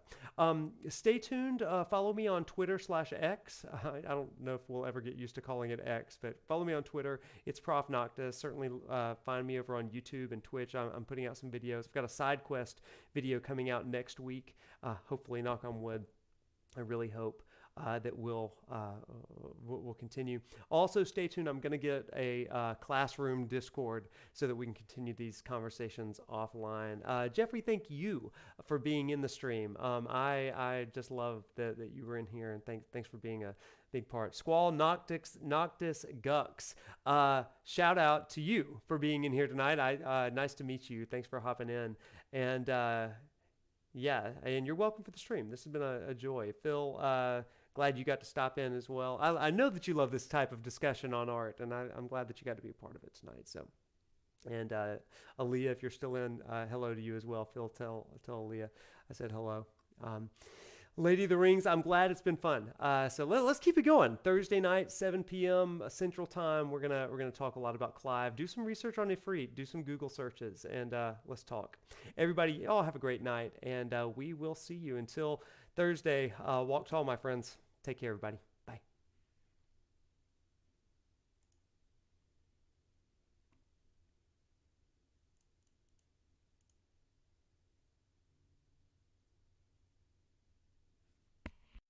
Mic off.